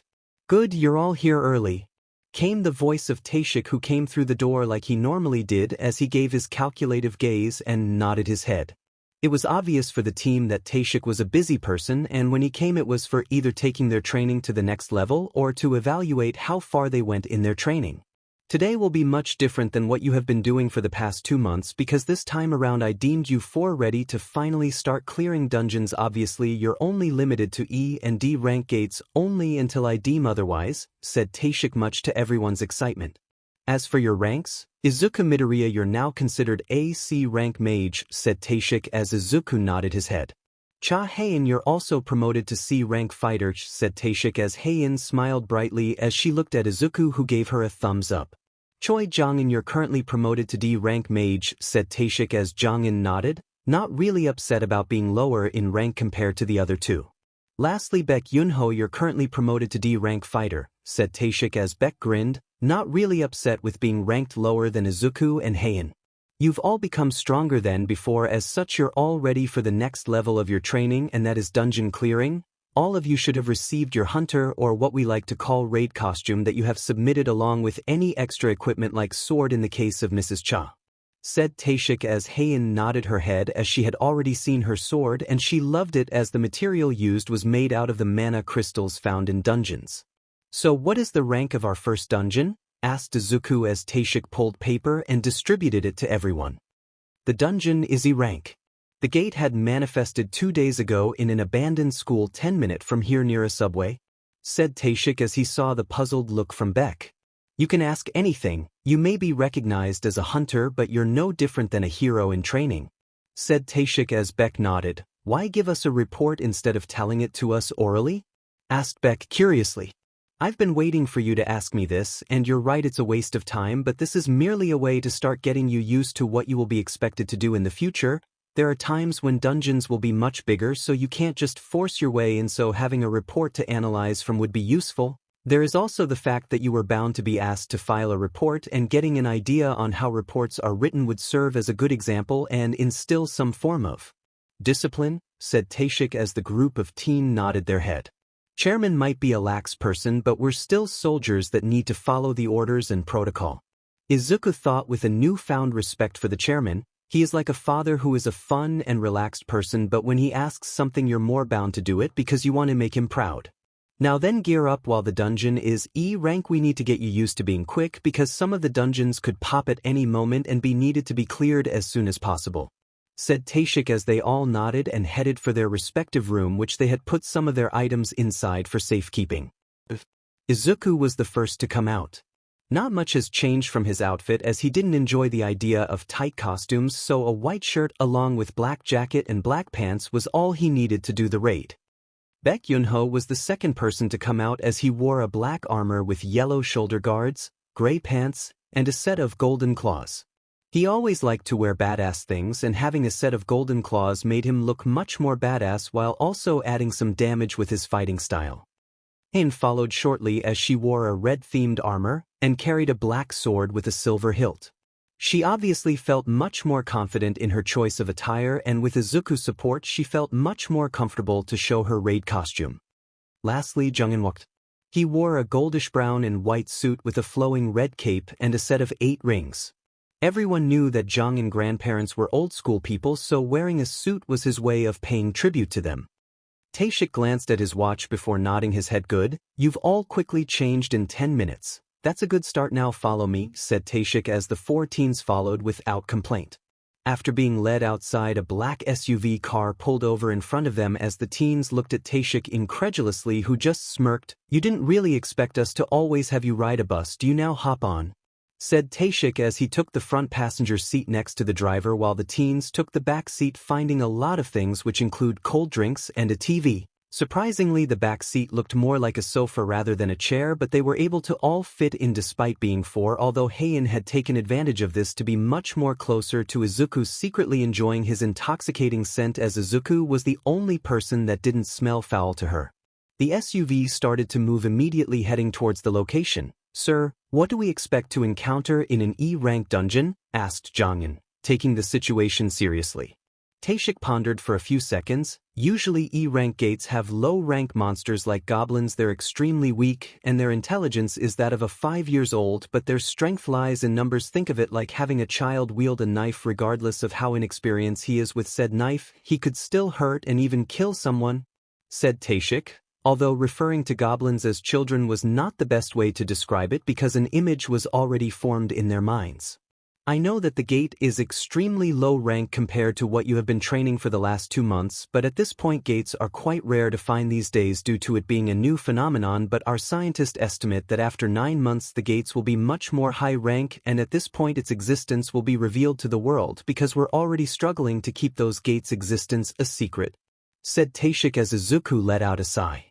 I guess the hunter profession will be also revealed to the world. This is like a repeat of the hero system all over again, said Izuku as Heian looked at him in confusion. What do you mean?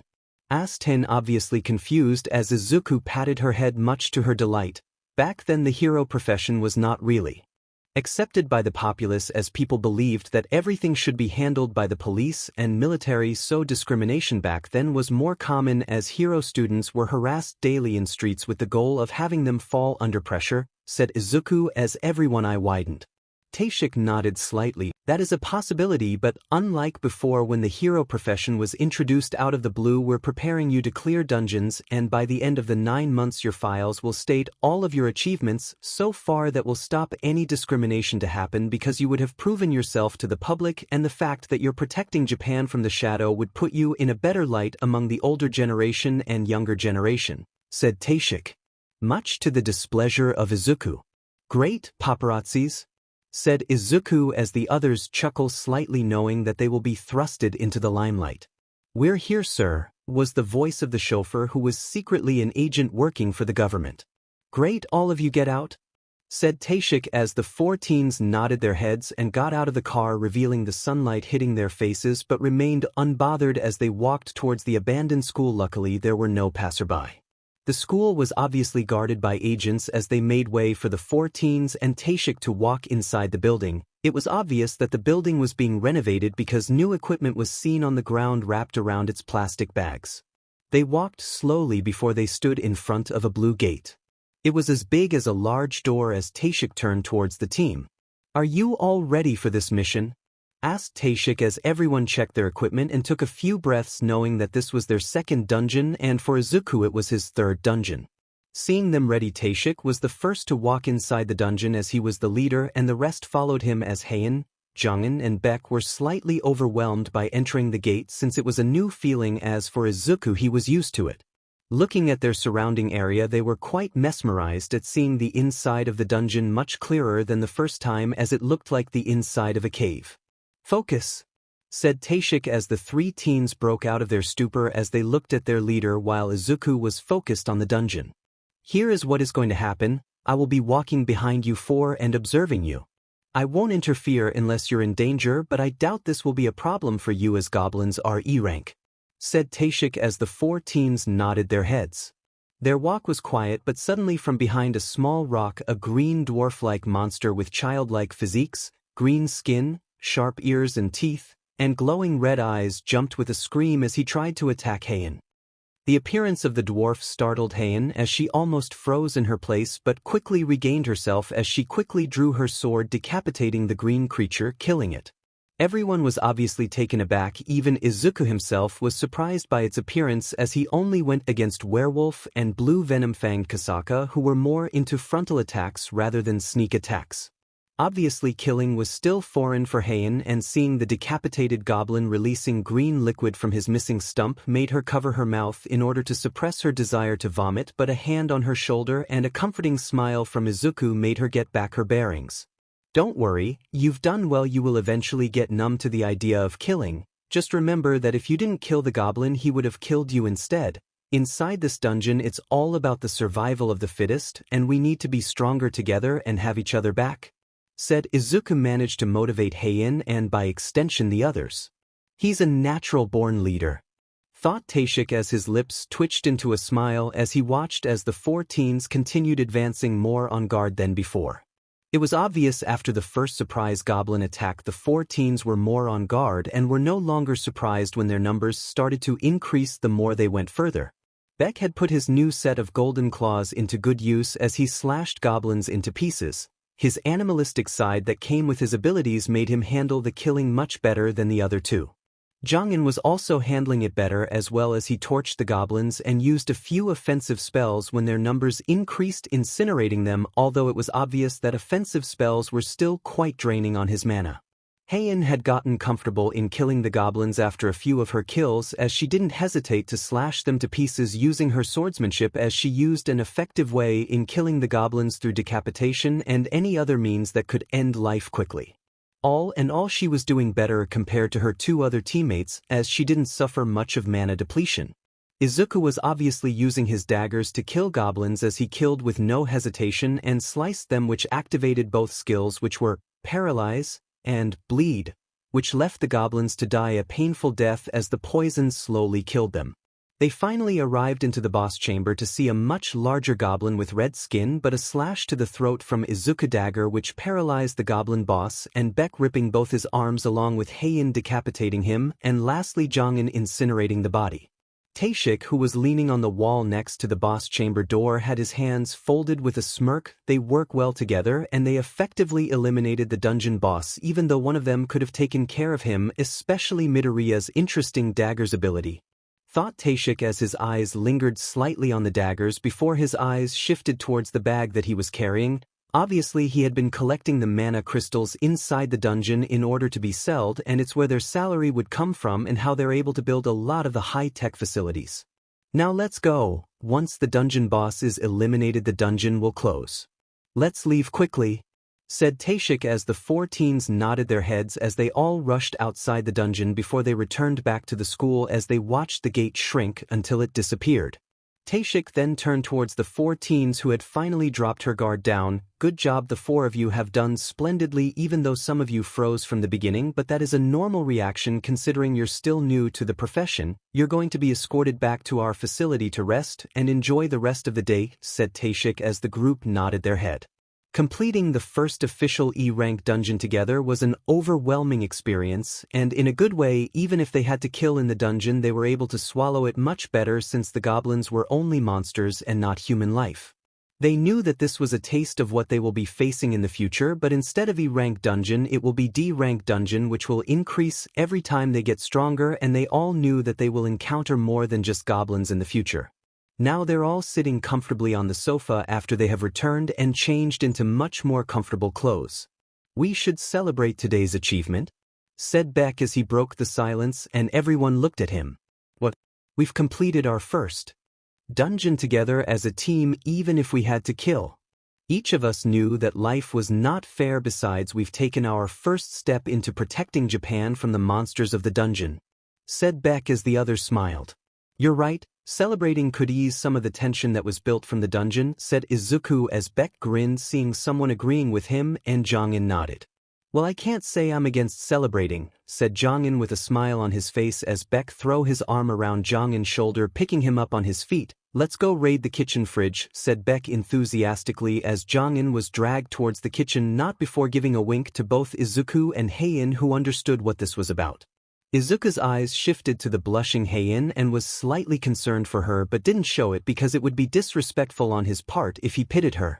He knew that Beck had taken Jongin to leave him and Heian comfortable enough to confess their feelings, and while he didn't have experience in dating others or ever understood how women's minds worked, he had decided to follow his heart. He stood up before he took a seat next to her and brought the blonde girl into a hug as her head rested on his chest and his chin was resting on the top of her head. Heian's face turned extremely red, but feeling the smell of his mana enter her nose made her wrap her arms tightly around his waist as she drowned herself with the intoxicating scent of her crush. How are you feeling, Heian? Asked Izuku with a caring voice as the girl broke out of her stupor to look at him with a blush. Fine, really, said Heian, although her stutter came to life due to how close they were to each other, and found her lips twitching in desire. Izuku wasn't a love expert and neither was Heian, as such he didn't know how to come out with his feelings, but he only knew of a way to do it, and it was quite straightforward. He brought his right arm to her right cheeks before he pulled her into a deep kiss in the lips, which surprised Heian quite a lot, but found herself melting in the passionate kiss as she kissed back, her arms wrapped tightly around his neck. She loved the feelings of her lips connecting with Izuku, adding with his mana scent made it even more better as she wanted more as she greedily bit his lower lips, which made Izuku's mouth open, allowing her tongue to roam around until she wrapped her tongue with Izuku's own, and just like her future title, her tongue danced around his own, trying to establish dominance but more importantly to connect with him in a much more personal level. Separating from the kiss with a trail of saliva connecting between their mouths, she let out a content sigh as she wrapped her arms tightly around his waist. Her head was resting on his neck as she slowly placed a few kisses, sending small shivers down Izuku's spine. So does that make us be boyfriend and girlfriend? Asked Heian with hope in her eyes as Izuku smiled. Of course. I'm sorry if it wasn't really romantic and was quite straightforward, said Izuku as Heian beamed happily as she attacked his lips with her own, quite happy to say the least as a single lone tear fell from her eyes. No, I think it's special and unique. Not many people can be this straightforward, besides I really loved it, said Heian quite happily as Izuku smiled as he let the girl straddle him. Seeing her exposed neck, Izuku decided to also show his appreciation by planting a few butterfly kisses on her bare neck, making her shiver in pleasure. "It's about time you two got together. It was really hard to watch you two trying to confess," said Beck as he brought the food for the celebration. "Congratulations to you too," said Jongin as he held the whiskey as the newly coupled rubbed the back of their head in embarrassment but grateful nonetheless. "Man, I can't really wait until those 9 months are over," said Beck as he started drinking with vigor, and everyone couldn't help but agree. Yeah, 3 months really did pass quickly, to be honest. Back then, before reawakening, life felt like it was slow motion. Every time I opened my eyes it was torture because I had to go through the day being belittled by those I trusted. The only reason I was sane to begin with because I didn't want my mother and sister to be hurt, and at the time All Might was my idol, so I believed that just like him I needed to smile and look at the world positively," said Izuku as everyone listened and knew that it was right as they had experienced similar things. "I sometimes wondered how I survived that long, especially how my former childhood friend told me to take a swine dive off the roof of the building and hope for a quirk in my next life," said Izuku as everyone gasped in shock. Beck was furious as he had to suppress his growl, Jongin frowned, and Heian was angry but worried for Izuku. "That bastard, suicide baiting someone is the lowest of the lows," said Beck furiously. Izuku smiled. "Don't worry about it. In a way he got what he deserved that day when he was attacked by the sludge villain. He merely survived because of All Might saving him," said Izuku as everyone realized who Izuku was talking about. "You mean that ash blonde punk with that mean look on his face?" asked Beck as Izuku nodded. "I've met those types a lot in my old school. They all have good quirks and like to pick on others weaker than them because they're jealous. They're selfish pricks who want everything for themselves, and when they see something they don't have they compensate for it by bullying others," said Heian with a frown on her face, obviously speaking from experience. Beck grinned. "I bet he is small down there in the department. He is probably acting that way in order to compensate for not being a man enough," said Beck as he cackled out loud, much to everyone's amusement and Heian embarrassment. "I've seen it. He is small, 2 to 3 inches in fact," said Izuku with amusement as Beck bellowed out in laughter, and Jongin chuckled in amusement as he covered his mouth with his hand in an attempt at being a dignified person. "We were supposed to celebrate our first raid. When did this topic shift to male genitals?" said Heian, although there was no heat in her words. "Oops, my bad. You're probably thinking about your Izuku-kun?" Beck was cut off by Jongin covering his mouth to stop him from saying something that will get him castrated. Beck glared at Jongin before they all bellowed out in laughter as they started drinking. It was obvious that out of the 4 of them Izuku was the one who didn't get drunk, although nobody would know that Izuku had a system that purged the alcohol. Surprisingly, Jongin had a high tolerance for alcohol, as being around his grandparents who were into the old classic type of alcohol made him build tolerance. Beck was obviously standing up due to his animalistic side helping purge the alcohol, but he obviously became tipsy after a few shots.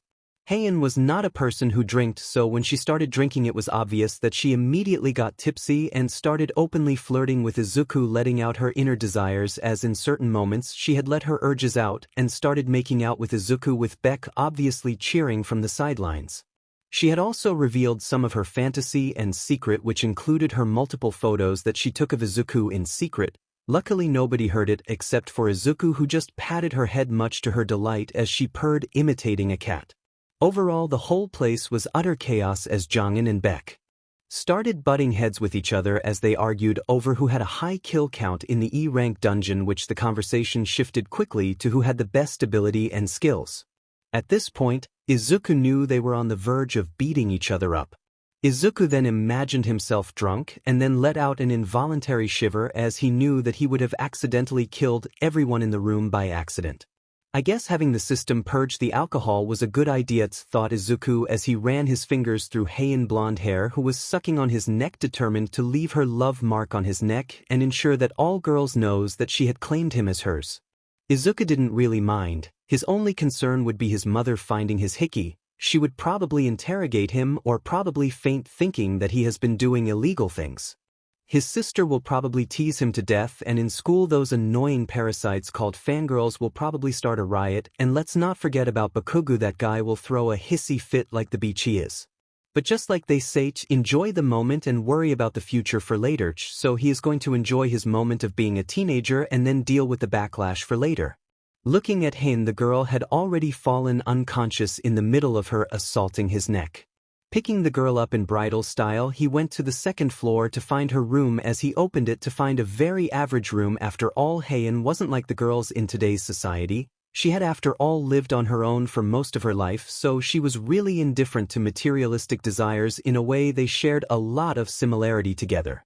Inside her room was a large bed enough for 2 people to sleep in. Next to her bed was a nightstand where she usually charges her phone. On the wall was a study desk in which there was her personal computer, which had sticky notes stating important dates and reminders.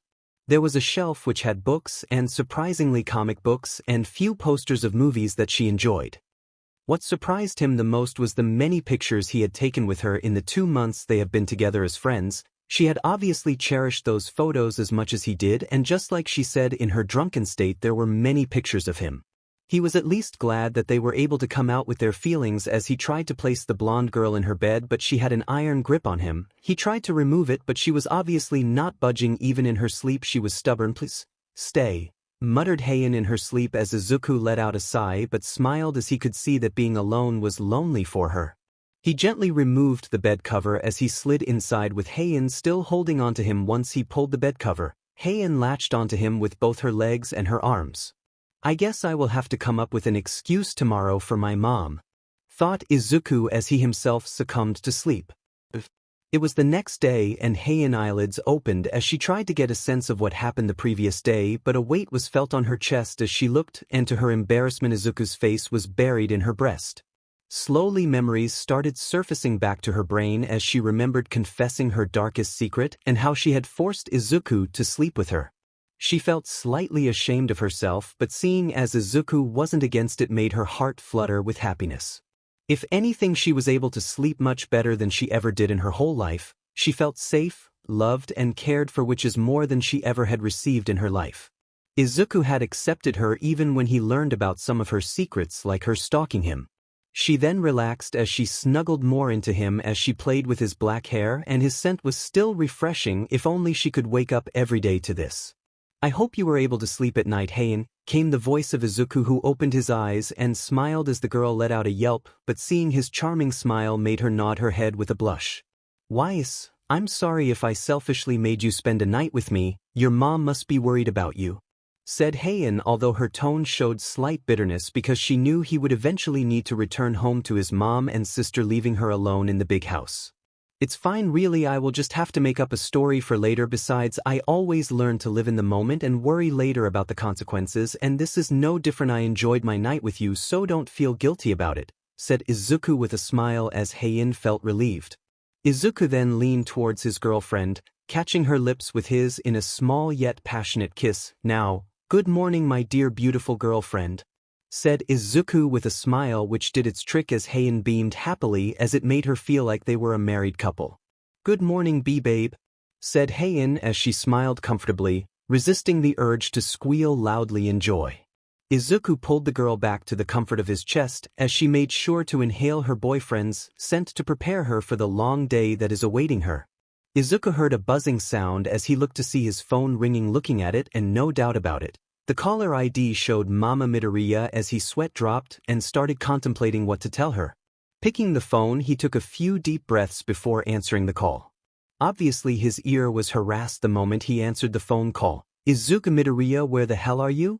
Do you know how many times I have called you last night?" shouted an enraged yet worried Inko Midoriya. "Hello Mom, it's nice to hear your voice on this lovely morning," said Izuku as Heian looked at Izuku weirdly.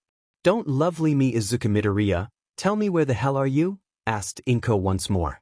Fine, I was at a friend's house yesterday along with a few friends to celebrate his 15th birthday. Someone accidentally spiked the drinks and we got drunk, but don't worry, the one who spiked the drinks got caught and kicked out," said Izuku with a straight face, and Heian couldn't help but feel some sort of admiration for Izuku for being able to lie with a straight face.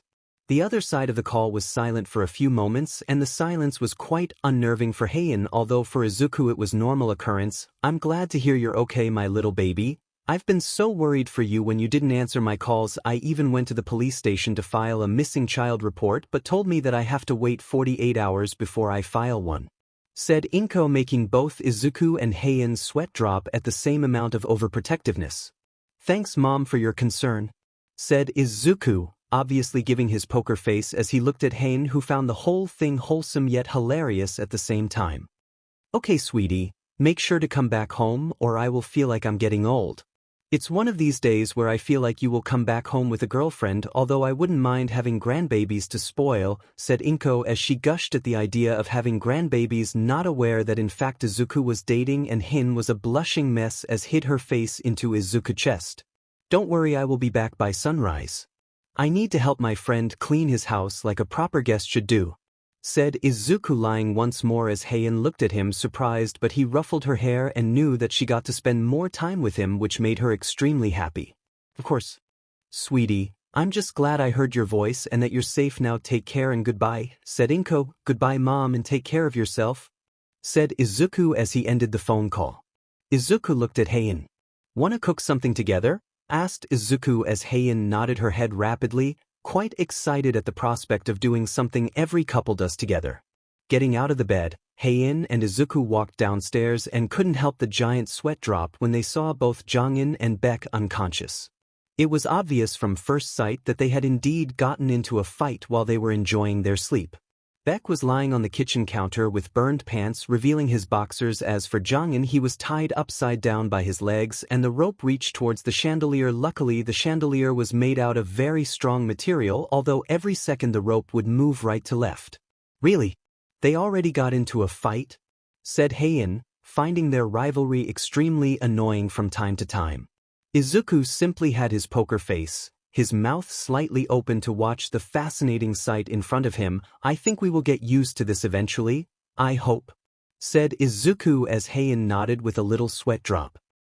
1 month has passed since the team of teens had started clearing dungeons, and things have been improving for the better as they continuously racked up experience by going into E and D rank dungeons, and lately they started clearing C rank dungeons. Izuku has been leveling up much more quickly than before, and now he could confidently say that things were looking up for him.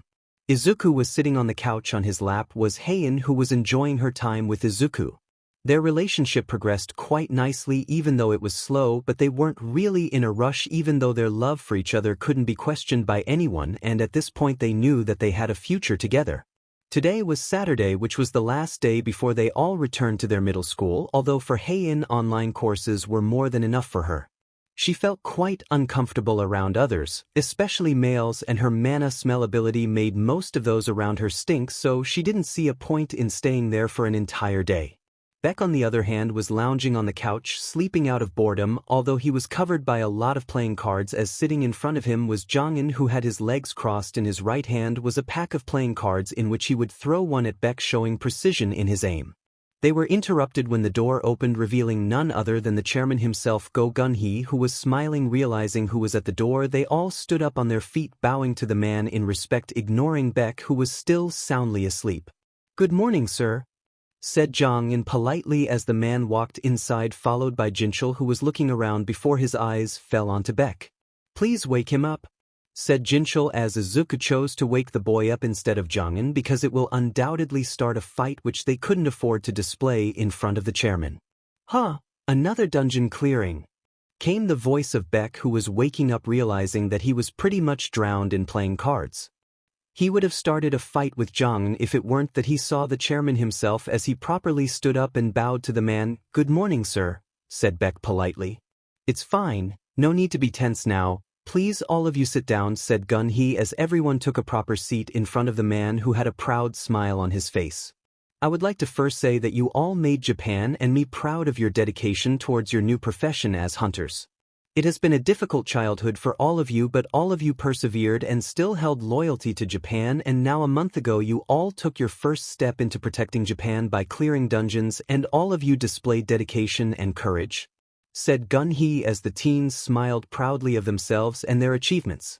Gun-hee then looked at Jinchul and gave him a nod as the man took his phone and typed something which resulted in notification to appear on all of their phones. "Of course, just like we said previously when you all accepted your profession, is that you will be given a salary for your services," said Gun-hee as they all pulled their phones, checking their bank account, and to their surprise there was 5 million yen. Heian choked. "Sir, Isn't 5 million yen a little bit much? Said Heian, shocked beyond belief as she stared at the 6 zeros as the man simply gave a hearty chuckle. Not really. You see, those mana crystals that could be found in the dungeon cost a crazy amount of money, which costs millions if not billions of yen, and some of the runes that you all pick from defeating dungeon boss are expensive in its own right, said Gun-hee as he saw Izuku regain his bearings much quicker than the rest.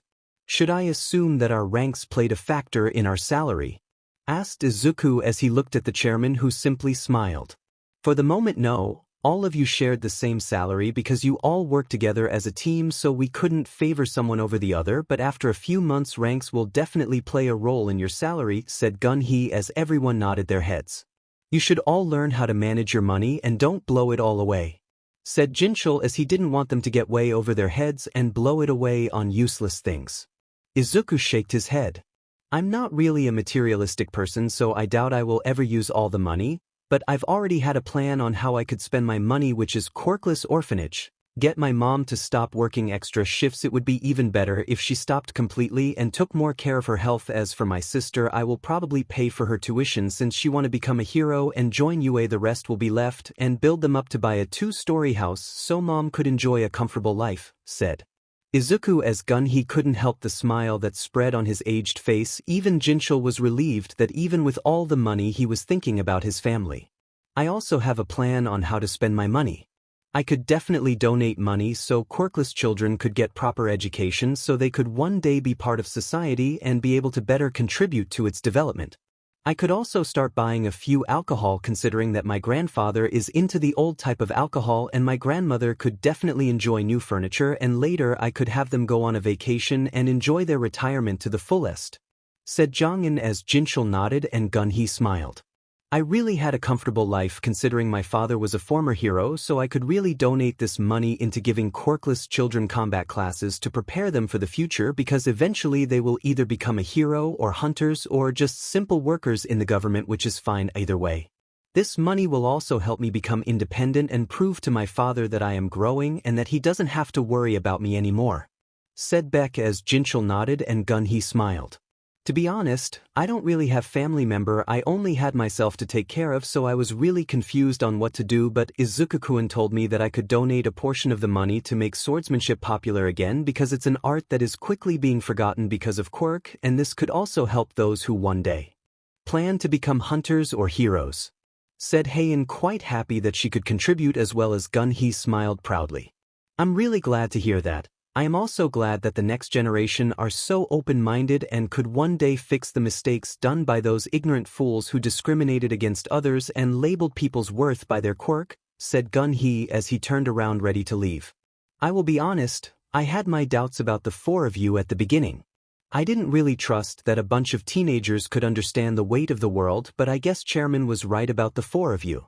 I look forward to seeing you grow to become splendid hunters, said Jinchul as he bowed to them in respect before he followed behind the chairman.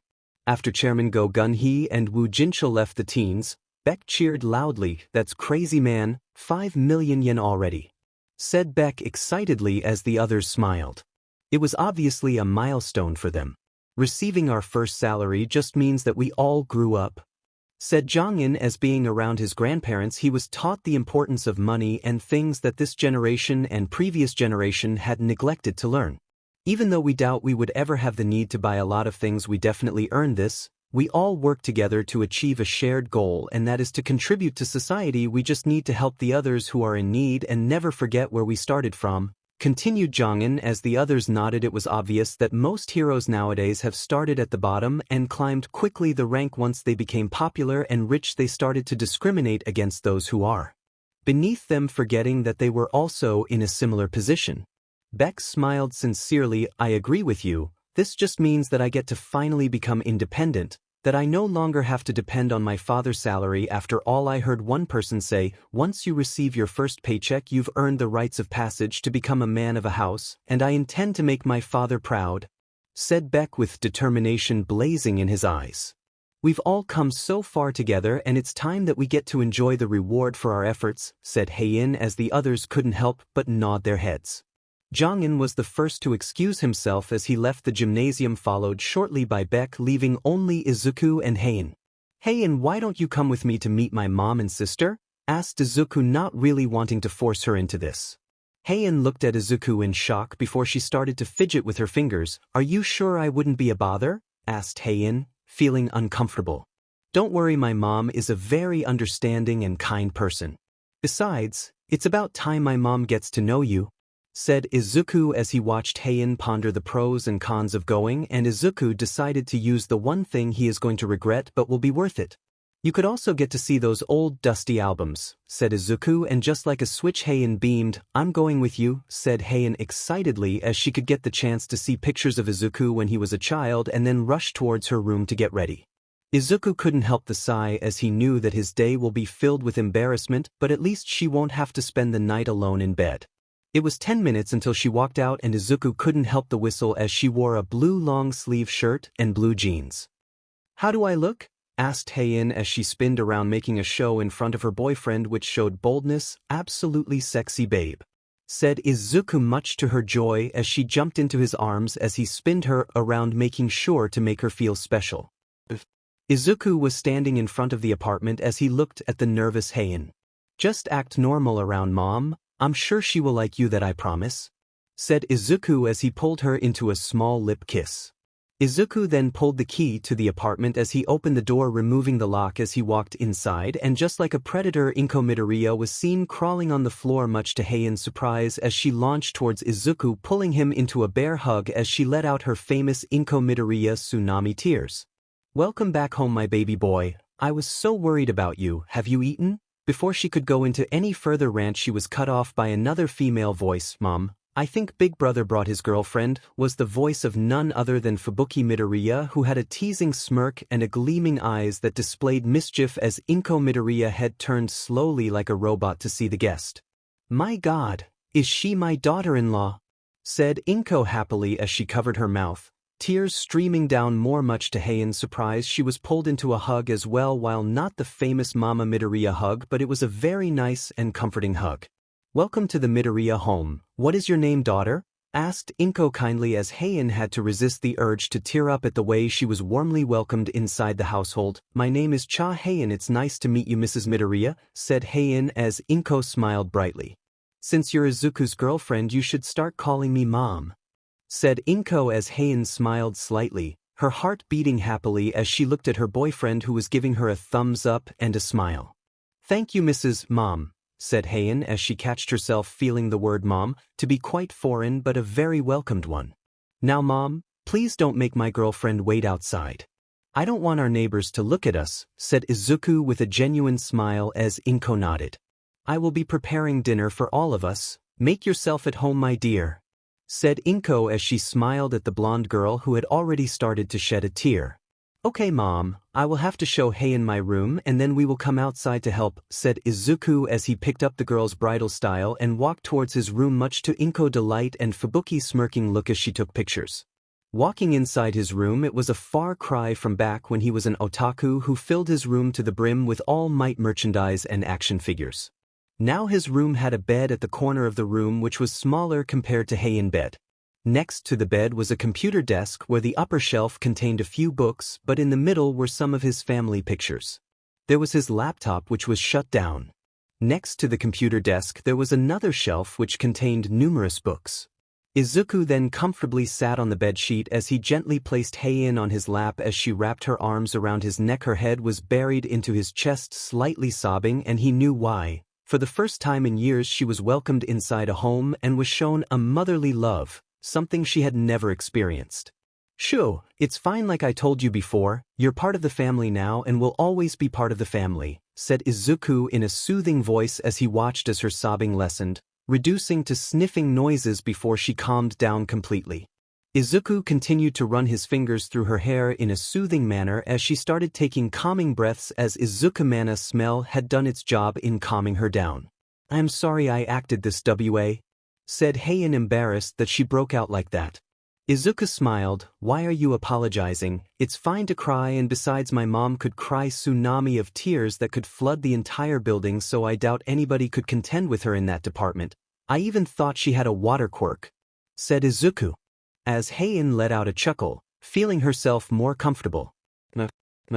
Dinner's ready, came the warm voice of Inko Midoriya as Izuku stood up. We're coming out, Mom, said Izuku as he looked back at Heian, who steeled her nerves and grabbed his hands as they together walked outside of the bedroom and went to the living room. Heian saw a smiling Fubuki who gave her a friendly wave before she resumed texting on her phone, much to Inko's annoyance. Inko's appearance remained the same, although she had the food on the table as she gestured for them to join them. A warm, comforting smile found its place in Heian's face. Is this what it means to be part of a family?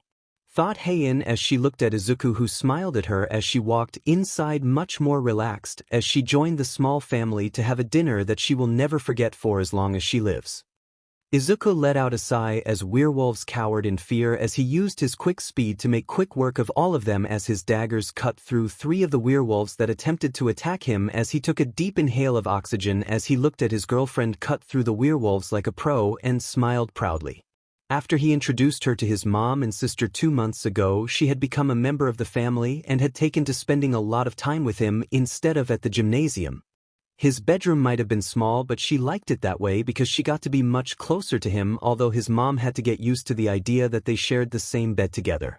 A werewolf tried to surprise attack him, but he ducked under the punch before he brought his dagger, activating his skill, Advanced Dagger Arts, and Vital Strike, at the same time allowing for 3 holes to appear on the werewolf body. This seems good, mused Izuku as he smiled. Alarm! You leveled up. Alarm! The player reached the required level. Izuku raised an eyebrow as he looked at the system. Required level? Thought Izuku as he kept watching as Heian dispatched the last of the werewolves. Quest alarm. Job change quest has arrived. Quest alert. Will you accept the quest? Accept refuse. Job change? Questioned Izuku before he decided to think about it later as he walked with Heian towards the boss room together as they stood in front of the door and gave a nod at each other before they kicked the door open, ready to exterminate the dungeon boss like the power couple they are. Status. Name, Izuku Midoriya, level 40. Job, None Fatigue, 0. Title, Wolf Slayer.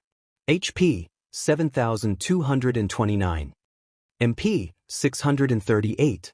Strength, 97. Vitality, 59. Agility, 97. Intelligence, 51. Sense, 81.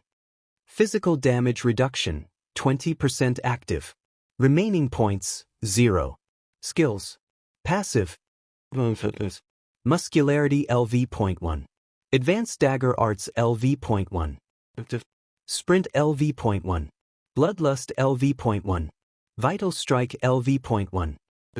It was night and Izuku had decided to spend the night with Heian as he was shirtless, with Heian snuggling into his warm chest, inhaling his scent.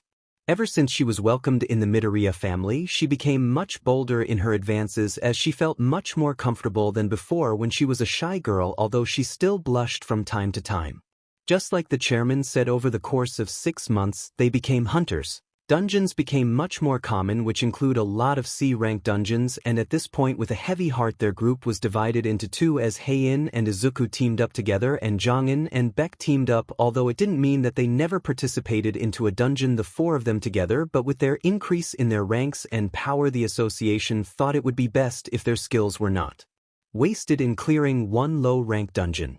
Heian honestly couldn't complain because she was able to have her alone time with Izuku, and thanks to that their relationship has grown stronger that even Inko herself had pretty much given them her blessings, which meant a lot to her.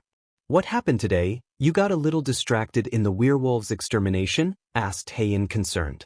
The system had told me that there is a job change quest. At this point I might get the chance to promote myself to Shadow Monarch, said Izuku as Heian let out a small sigh as she hugged him tightly. Right after she was properly welcomed in the Midoriya household, Izuku had decided to come out about the existence of the system and his meeting with Ashbourne. She was obviously surprised and a little afraid that the Earth might be invaded, but knowing this, she didn't want to watch her boyfriend's back while he fight alone against those threats. She wanted to fight by his side till her last breath. It's where her resolve to become stronger had been born, as she spent every day with Izuku, cherishing their times together while training her hardest to one day be able to accomplish her desires. She also felt happy that Izuku trusted her with such a secret, and if anything, it strengthened their relationship. "See, can I go with you?" asked Heian as she looked at her boyfriend in the eyes, who just looked at her for a few seconds before he smiled. "Why do you want to go with me?" asked Izuku curiously as he watched Heian's face shift to embarrassment as her face reddened before she twiddled with her fingers, but looking at her boyfriend's eyes she steeled her nerves. "I want you by my side until I draw my last breath," said Heian with resolve and determination in her eyes as Izuku was taken aback by the proclamation before his expression softened. "You can come with me. I've already decided to take you with me everywhere. After all, I trust you with my life, Heian," said Izuku as Heian smiled in relief and leaned to share passionate kiss with her boyfriend before she snuggled into his chest as Izuku's big hands wrapped around her. Today was a sunny day. Usually kids his age would be at school, but Izuku hadn't been in school for a very long time. He only came to do exams in which, much to the chagrin of the male students and some of the teachers, he had aced it, which he could thank his ability to increase his intelligence. Obviously the fangirls had been praising him in hopes to get his attention. Luckily, he had learned to be much more politer since the association has been preparing them with eventual confrontation with the media and fans after Gates started increasing. Much to his annoyance, the fangirls seemed to get some sort of boost in confidence after having acknowledged them after months of ignoring or avoiding them, but he could only do this to get used to the eventual die-hard fans, something which all of them didn't look forward to. Even Beck himself didn't look forward to it, having been at the receiving end of it when his father was still an active pro-hero. Glancing at Heian, he pulled the key of the job change quest. "Are you ready, babe?" asked Izuku. Much to his surprise, she seemed to be determined. "I was born ready," said Heian as Izuku smiled before a gate opened in front of them. As he walked first, followed behind him was Heian herself. The first thing they saw when they entered the job change quest dungeon was the large halls. "It looks like the interior of a castle," said Heian before a loud tapping noise could be heard, and looking behind them they saw a knight bringing his sword to his back in an attempt to decapitate the intruders. Luckily the knight's movement was slow as both were able to dodge. Heian clicked her tongue in annoyance. "His movements are dull and his attack don't have much force. He has no skill. Doesn't he know that the bigger the motion, the bigger the opening?" questioned Heian as she pulled her sword in a decapitating motion, but to her utter surprise the knight head didn't separate, instead it continued fighting. Izuku jumped behind the knight, wrapped his arms around its neck before he applied force, resulting in its head to be crushed, and for good measures he ripped some of its armor around the neck. "Alarm! You have slain a knight? He's not that strong. It's just his armor is too thick for my dagger and your sword to penetrate unless you use your mana, which could do the job," said Izuku as Heian nodded her head. "If the whole dungeon is going to be filled with those knights, then I'd rather not waste my mana unnecessarily," said Heian as Izuku found it logical. "This type of monster is weak against drawn-out battles. Can you even call it a proper monster?"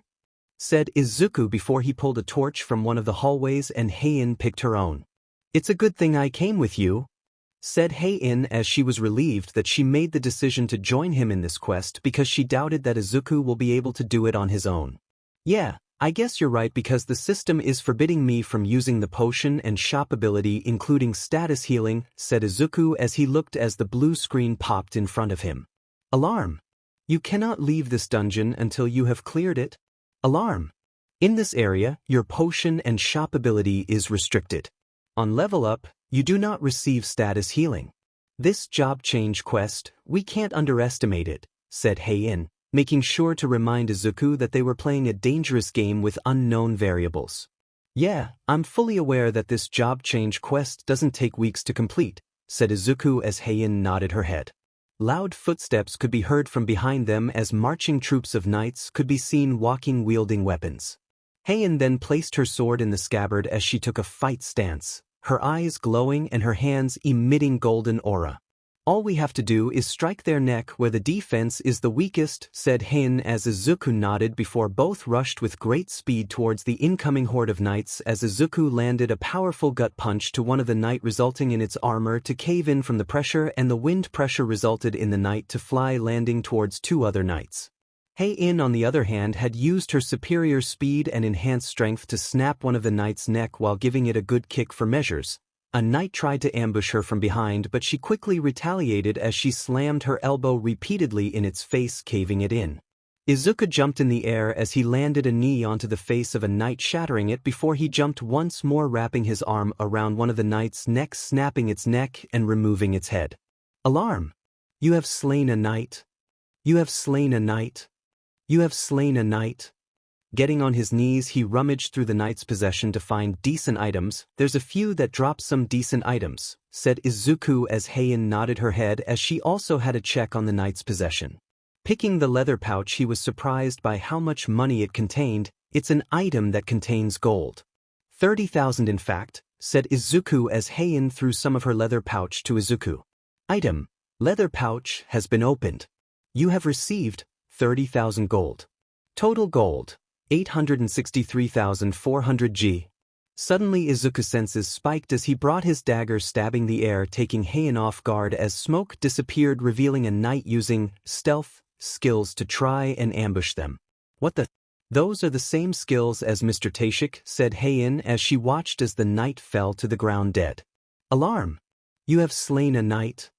Suddenly a ball of flames was launched in attempt to strike Izuku in the back, but reacting quickly, he dodged as the flame curved past him, and looking behind he saw a magician with robes wearing creature with no face whatsoever and also holds a staff and a tome holstered to the hip.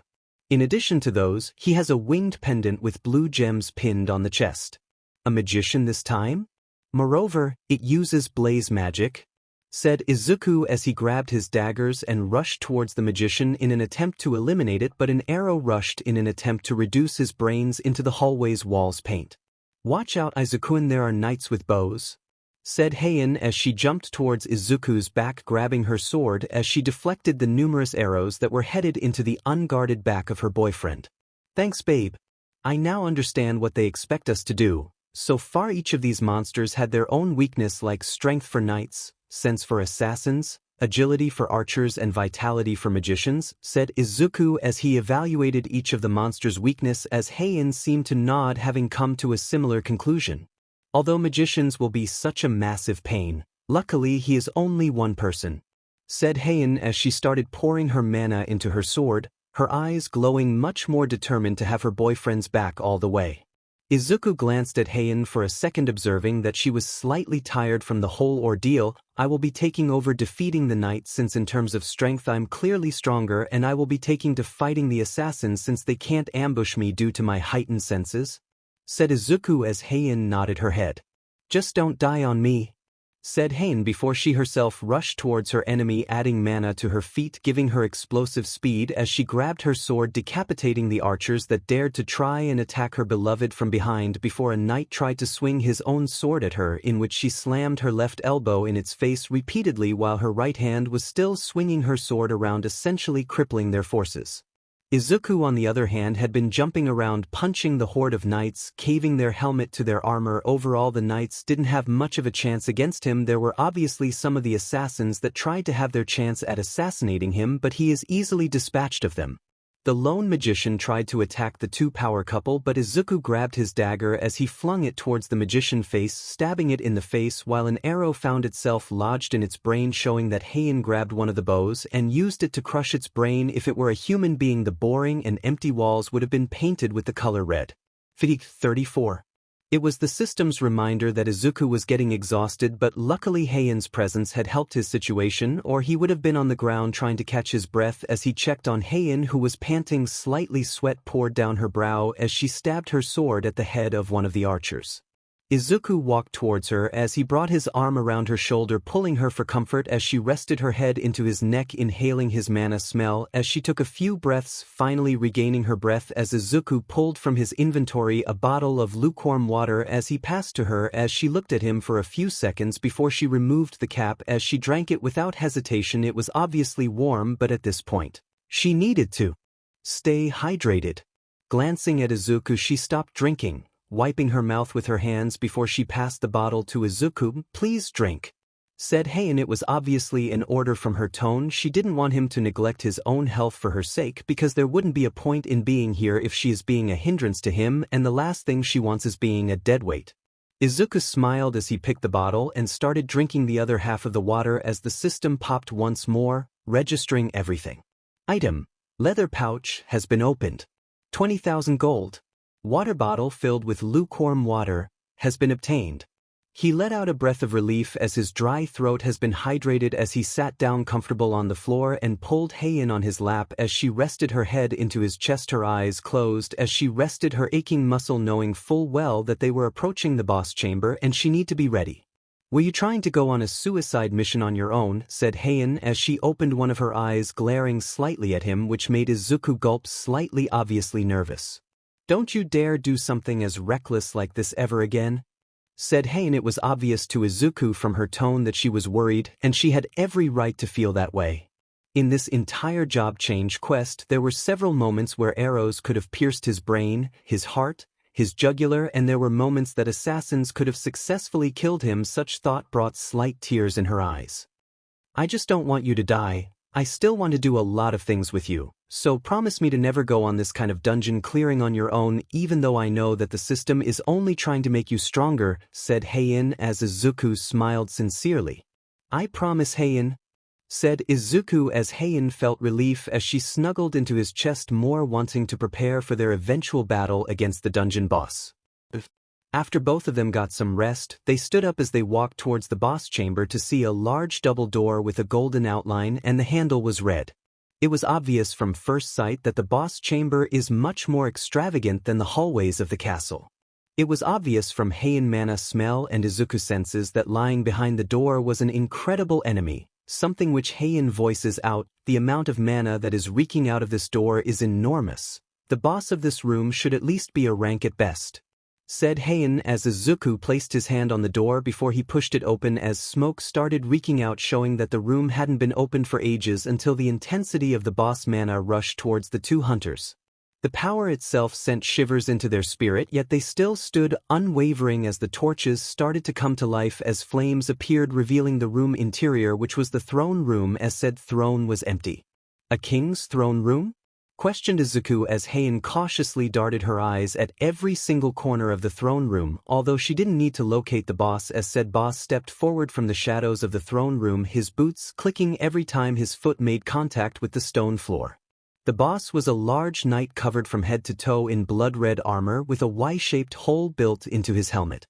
He also wore a tattered red cape, wielded a massive red sword that was equal to him in height, and had a long red hair-like ornament extending out of the back of his helmet.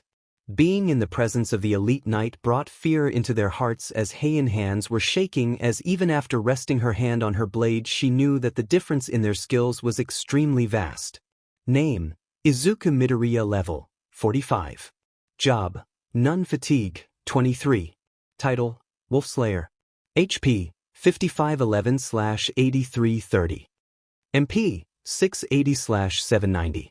The knight was seen walking slowly as he stepped down from the throne stairs. His long sword was being dragged the whole way as it made contact with the stairs of the throne. Spark was seen coming out of the blade.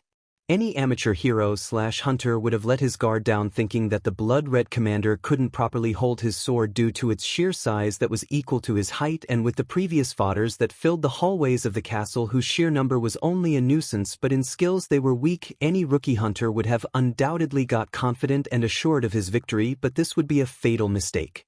Luckily, Izuku and Heian were experienced hunters. They knew that a monster with such powerful aura who is said boss of dungeon should be strong, and just like they predicted, the blood-red knight rushed towards the two hunters with speed as he held his sword from the ground, swinging it in a horizontal slash, attempting to remove the heads of the intruders that dared to sully the throne room of his deceased king. Sadly for Igris, he had underestimated the two hunters' speed, agility, and reaction time as they squatted on the floor, letting the blade run through the pillars of the throne room, destroying it, which showed the great power that the sword held. It cut the pillars like tofu. What an insanely strong bastard, Izuku thought, obviously alarmed and taken aback by the speed displayed by the leader of the knights. Taking the opportunity that the commander had his guard open, he brought his dagger as he tried to stab Igris in his left kidney, but the blade could only release sparks as it connected with the red armor, unable to penetrate its defenses. It's not penetrating, thought Izuku as he clicked his tongue in annoyance. Igris was displeased as he brought the sword overhead as he attempted to cut Izuku in half as he slammed the sword on the ground, creating a large smoke as the ground shattered beneath him as a testament to his strength, with Izuku jumping back, Heian had used her speed to appear behind Igris. Her blade was brought in a decapitating motion, ready to remove the head as she poured a lot more mana than she usually did. The blood-red commander dismissed the girl's attempt to eliminate him as he brought his large sword behind him, blocking the sword completely before he brought his right foot, slamming it into Heian's abdomen, sending her tumbling on the floor as she vomited blood at the sheer intensity of the kick. "Heian!" shouted Izuku in worry as he watched his girlfriend close her eyes in frustration, knowing that the knight was chivalrous, which meant that he would never use his sword on her. Igris didn't give Izuku the chance to check on Heian as he rushed towards Izuku with great speed in an attempt to pierce the boy with his blade, but Izuku reacted quickly by bending his waist to the back, letting the sword continue and pierce through several pillars.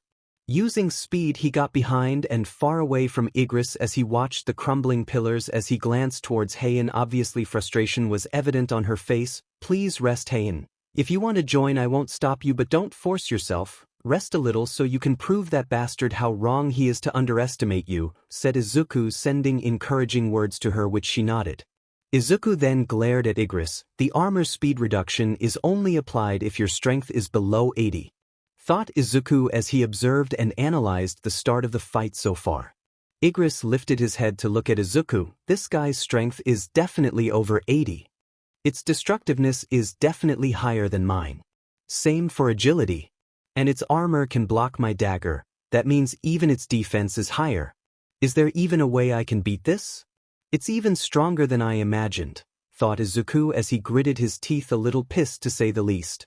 His dagger started to dematerialize, knowing that a dagger fight was useless with its armor providing defense. "I don't think I can win without a weapon, but if I can't penetrate the armor, I can't deal damage anyway," said Izuku as he slammed his fist into his other hand, cracking his knuckles while giving his best impression of a menacing glare. "This is the only way," said Izuku. Igris tilted his head to the side, seeing as his opponent was disarmed before he grabbed his long sword, stabbing it next to him. He then grabbed the ornament that held his tattered red cape before he removed it, allowing for the cape to fall to the ground. He then removed the dagger that was sheathed behind his back as the two daggers fell to the ground with a thud, surprising both Izuku and Heian. Igris then started to clench his fist as Izuku grit his teeth. "Chivalry?" questioned Izuku as he looked at Igris. "You're not taking me seriously," said Izuku. It was obviously a blow to his pride, but even he had to admit that his chances are much higher now if his large, threatening sword was out of the equation. Igris surprised Izuku by rushing towards him much faster than before as he slammed his palm onto his chest before he quickly grabbed Izuku by the back of his shirt, flinging him to the wall, cracking the wall from the sheer force. Izuku didn't take into account that the long sword and the daggers must have weighed down on him, and by removing them he had become even more dangerous. Izuku then brought his arm into an X shape as Igris' fist slammed into his arms. His bone cracked as he was pushed inside the cracked wall. Luckily, Izuku was used to receiving punishments as he used his speed to get away from the wall as he watched the large debris that was created by the wall's destruction. "I guarded that hit, but it feels like I still lost around 500 health. Izuku thought. His face showed a pained look as his right arm showed a red bruise as it hung lowly, unable to move it. "If I didn't have armor, then?" thought Izuku as he watched Igris walk through the debris. His dark humanoid figure gave him an intimidating look. "We won't come out alive if I keep taking direct hits," thought Izuku as he glanced at Heian, who was trying to force herself off the ground, but the punch had obviously hit her hard, making her quite disoriented. "It's still insanely strong even without its sword," said Izuku as he glared at Igris, who seemed to look down on him. "How do I even put up a decent fight against this monster?" thought Izuku as he questioned what to do to deal with such a powerful threat. Rushing towards Igris, his movement becomes much faster. "Even if I lose in strength, I still have speed," shouted Izuku as to prove it he quickly activated one of his skills, Sprint, as he zipped through the entire throne room, his figure blurring around. Alarm! Dash skill, Spring, was activated. Movement speed will increase by 30%. -1 mana will be consumed every minute. Izuku appeared in front of Igris as he landed a power abdomen punch, but Igris quickly retaliated by bringing his right elbow to the top of Izuku's head. thinking quickly, he brought his left arm as he blocked the elbow attack as he pushed Igris' arm away before the two fiercely started punching each other, building momentum as their hand movements became rapid that their hands seemed to multiply. Izuku cocked his left hand in an attempt to land a punch on the knight, but Igris was much quicker as he landed a right hook, then landed on Izuku's face, making him spin around his head, almost slamming into the concrete floor. Alarm! As your health has dropped below 30%. Skill, Perseverance, will activate. Damage taken will be reduced by 50%.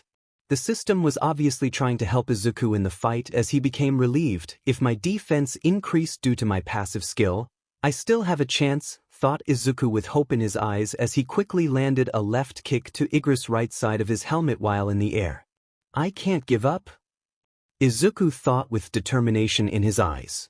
Igris' white eyes suddenly opened, taking Izuku off guard as he grabbed the offending leg with an iron grip before he sent him flying towards the wall above the throne as Izuku coughed blood slowly before he fell in the throne, hunched forward and barely awake.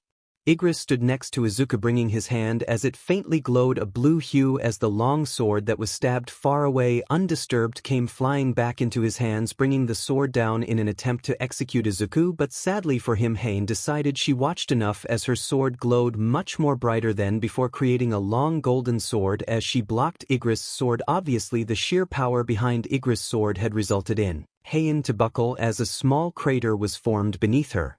Izuku smiled, seeing the perfect opening as he summoned his dagger. I haven't lost yet, shouted Izuku with a grin as he stabbed his dagger into Igris' left eye.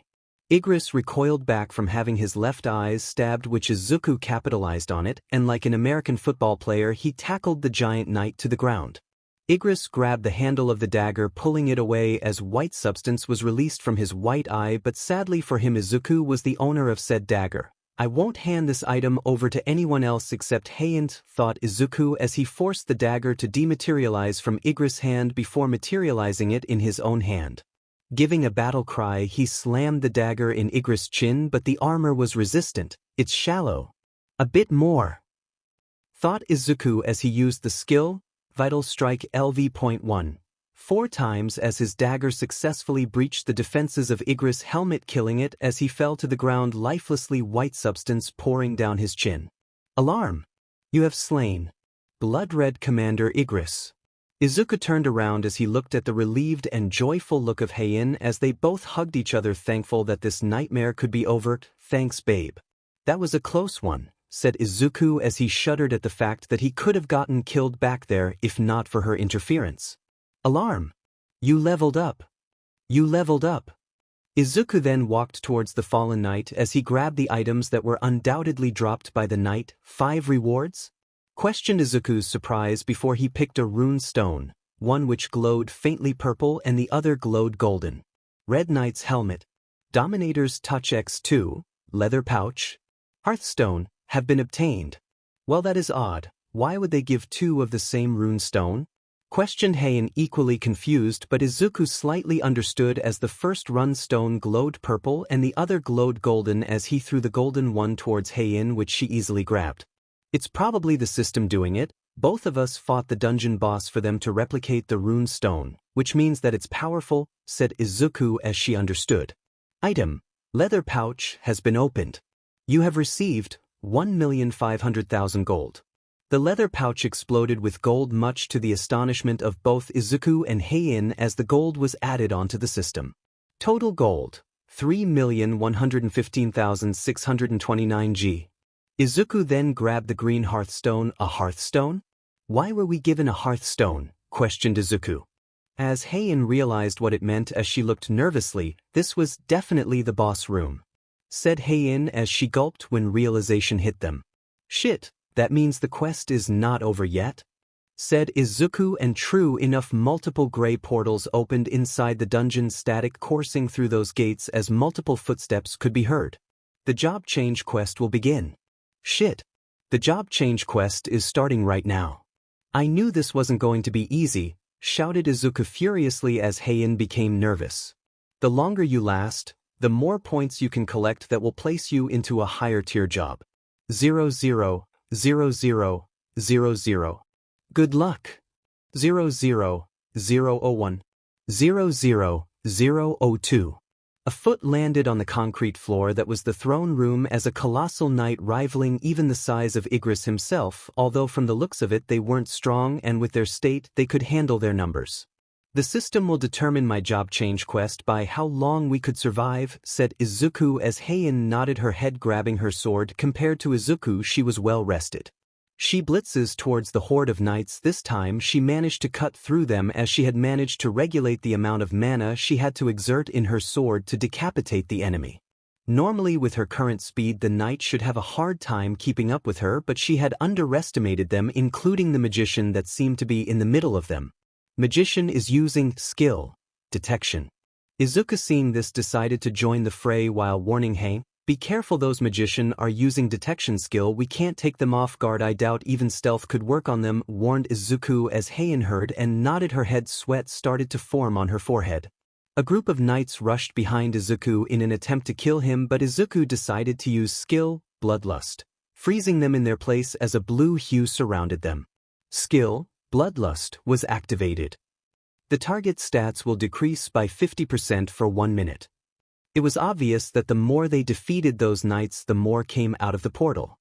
HP 1036/10278. Passive skill perseverance is activating. At this point the knights have flipped the table over the two exhausted hunters as a knight successfully punched Heian, sending her crashing into Izuku, who slammed harshly to the ground, but even with their broken bones they still fought, each remembering where they started and how they were put down. "Quirkless nerd, you will never amount to anything," came the voice of Katsuki Bakugo as he sent an explosion into Izuku's face and sent him on the ground. "Please Kaken stop hurting me," cried Izuku as he laid on the ground, his knees to his chest and hands to his head, trying to protect himself as he peered through his arm to see Katsuki stop for a few seconds before his scowl came back full force. "You brought this on yourself, Deku. Talking about becoming a hero without a quirk. Don't make me laugh. Your mere existence is an insult to my pride and honor as a future #1 pro hero. There is no way in hell they would pick you over me, quirkless loser," shouted Katsuki as he lashed violently at Izuku. "Why is a quirkless beach like you attracting boys while they don't even spare us a glance?" came the voice of a female, her face blurry as she sneered at the 14-year-old Heian who was beaten on the ground. Her long beautiful blonde hair was disheveled. Another girl grabbed Heian hair, her foot slamming at Heian back. "It's probably that ugly blonde hair of yours. You seem to take great pride in it, obviously swaying it around trying to attract attention. You attention whore," said another female, her eyes burned with jealousy as her hand morphed into a large scissors, her mouth twisting into a sadistic grin.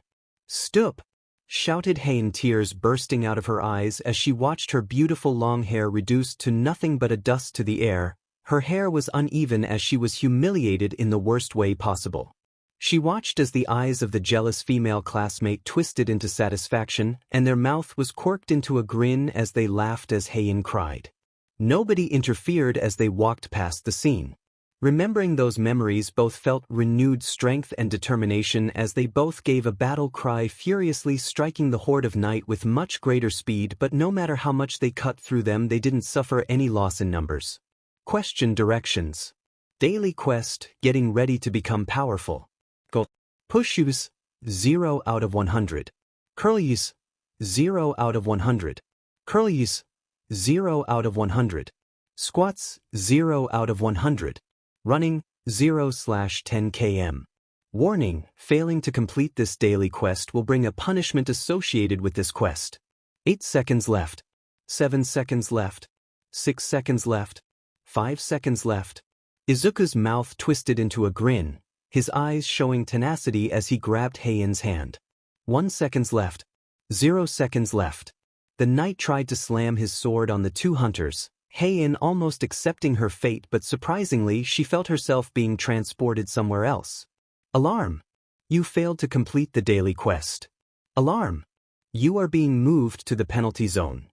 The sun hit both of the couple's faces as they opened their eyes, with Heian sitting properly, her hand touching the harsh sand. "Where are we? I thought we were in the dungeon?" questioned Heian as she looked at Izuku, who seemed to be grinning. "It seems I had the devil's luck. Currently we're in the penalty zone for the first time because I didn't complete the daily quest, said Izuku as Heian's eyes widened in surprise but in relief as well. HP, 93/10,278. MP, 202/850. Fatigue, 91.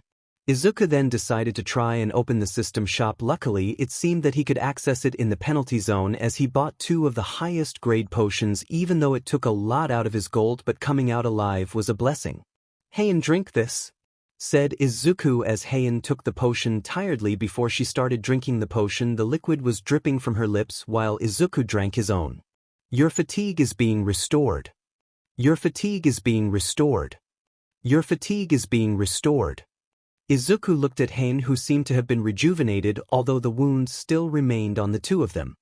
The potion only restores fatigue, said Heian as she looked at Izuku, who just raised both his shoulders, showing that he didn't know much. That should be enough for us, but as for our wounds, we will have to find another method to deal with it, said Izuku as Heian sighed in relief before she looked around the desert. Speaking of a penalty zone that doesn't seem like a penalty, it pretty much saved our lives, said Heian. Suddenly the sand started to rise, showing 3 large centipedes, and Heian's sweat dropped. Izuku looked at Heian with a poker face. You had to jinx it, didn't you?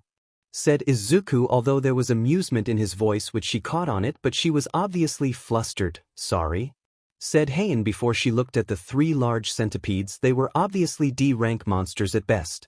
Izuku looked at Heian and she looked at him before they both grinned as Izuku gripped his dagger and Heian grabbed her sword. Before in an instant the 3 mighty centipedes were taken down as more came out of the sand as both engaged the monsters into a battle. Alarm! Penalty quest, survive. Goal, survive until the time runs out. Time required, 4 hours.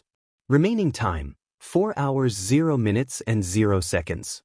A centipede jumped towards Izuku, his maw opened ready to devour Izuku, but using Vital Strike LV.1, the upper body of the monster was destroyed, showing a hole where he strike. Vital Strike skill has leveled up. Standing in the middle of the dead centipedes, he looked as Heian flicked her sword, letting the purple substance that was the blood of the centipedes to leave the blade staining the sand as her sword was clean. You leveled up. You leveled up. You leveled up. You leveled up. As expected, penalty zones allow you to heal through leveling up, said Izuku as he passed a potion with red liquid to Heian, who started drinking it, finding her health being restored. Name, Inko Midoriya. Level 51. HP, 11,035. MP, 1022. Fatigue, 0. Penalty quest, survive. Goal, survive until the time runs out. Time required, 4 hours. Remaining time, 0 hours 3 minutes and 19 seconds. How much time do we have? Asked Heian as she adjusted her raid costume as Izuku jumped down from one of the centipedes. 3 minutes before we return to the job change quest. We still have some time to prepare, said Izuku as he observed Risaka's fang as he shaked his head. Risaka's fang isn't enough to pierce through the knight's defense. We'll have to do everything we can. We need stronger weapons, said Izuku as he gave the command to open the store. Guardian Saber 890,000 G. Oracle Sword 1,300,000 G. Stone Axe 1,800,000 G. Knight Killer 2,800,000 G. Excalibur 3,000 G. 6,102,629. By sell. You have purchased Knight Killer. Izuku held his hand as a blue electricity was formed, revealing the dagger as he observed the masterpiece that was the dagger. Item, Knight Killer. Item class, B. Tipped, dagger. Plus 75 attack. Effect, Night Slayer. If used against an opponent with heavy armor, your attacks deal 25% additional damage. Izuku then opened the store once more as his eyes locked onto a large blade. You have purchased Excalibur. In his hand materialized a long golden sword as Izuku smiled before he looked at Heian, who watched the mesmerizing sight of the blade before he gently handed it to Heian, who grabbed it admiring the craftsmanship and looked nervously at Izuku. Is this really mine? Asked Heian, a little unsure as Izuku just gave her a peck on the lips. Yes, It's yours, and compared to your previous sword, this one deals a lot of damage, even more than by dagger. That should help you not waste mana on the knights that we will face," said Izuku as Heian beamed happily. This was the best gift she ever received from anyone. Item: Excalibur. Item class: A++. Tip: Longsword. Plus 90 attack. Effect: Excalibur, a sword belonging to King Arthur Pendragon, a sword that grows along with the user as nothing can't be pierced by Excalibur, not even the thickest scale of a dragon. Excalibur is its sword that amplifies, converging its user's mana into offensive power and releasing it. The more your will shine brighter, the more Excalibur shine with brilliance. A blade worthy of a king. Izuku told Heian about the sword abilities, and Heian was shocked as she looked at the powerful blade that she held in her hands. Her eyes watered at being trusted with such a powerful sword. "Are you really as sure that I deserve something like that?" asked Heian as she sniffed while Izuku simply brought her into a hug. "Yeah, after all you did say you want to be by my side until your last breath. The system is making me stronger, and at this point nobody will be able to contend with me, so helping my beautiful girlfriend get stronger to be able to fulfill her goal would be the least I could do," said Izuku as Heian wiped her tears as she discarded the worn-out sword and placed Excalibur to her waist proudly. "You have purchased bandaged." Izuku then tied his bandage around his hand to secure the Night Killer in his hand and not fall like the Hearthstone. Izuku then picked up the Rune Stone as Heian did the same. Rune Stone, Dominator's Touch. A skill can be obtained by breaking the rune. "Let's see what skill we could receive from the Rune Stone," said Izuku as Heian nodded her head in determination as the Rune Stone cracked under their grip, both engulfed in a golden aura. Skill: Dominator's Touch has been learned. Skill: Dominator's Touch LV.1. Active skill. No mana required. You can control objects without touching them. Izuku looked to see Heian using Dominator's Touch to lift one of the arms of the centipede that was cut, although it fell quickly on the ground, not being used to the skill. "This is amazing, that's literally telekinesis," said Heian as she looked at Izuku, who was smiling. "It seems so, although I don't think we'll be able to move objects that are too big," said Izuku as Heian nodded her head, seeing as her mana hasn't depleted at all from using the skill. Penalty quest: Survive. Goal: survive until the time runs out. Time required: 4 hours. Remaining time: 0 hours 0 minutes and 4 seconds. "We're going to be sent back to the dungeon," said Izuku as Heian grabbed his hand with a smile on her face and her other hand resting on Excalibur. Remaining time: 0 hours 0 minutes and 3 seconds. Heian then leaned towards her boyfriend, connecting for a last passionate kiss before being sent back. Remaining time: 0 hours 0 minutes and 2 seconds. Remaining time: 0 hours 0 minutes and 1 second. Remaining time: 0 hours 0 minutes and 0 seconds. The penalty quest is concluding. Teleporting back to the dungeon, they were met with hundreds of knights standing in wait for the intruders as they were shocked that their numbers increased within a few hours, but this time things were different as Heian confidently gripped Excalibur while Izuku gripped his Night Killer dagger. It took an instant before suddenly 50 knights were cut as both Heian and Izuku showed no mercy to the knights. Heian's sword ran through the knights like a knife through butter and Izuku daggers cut them into multiple pieces.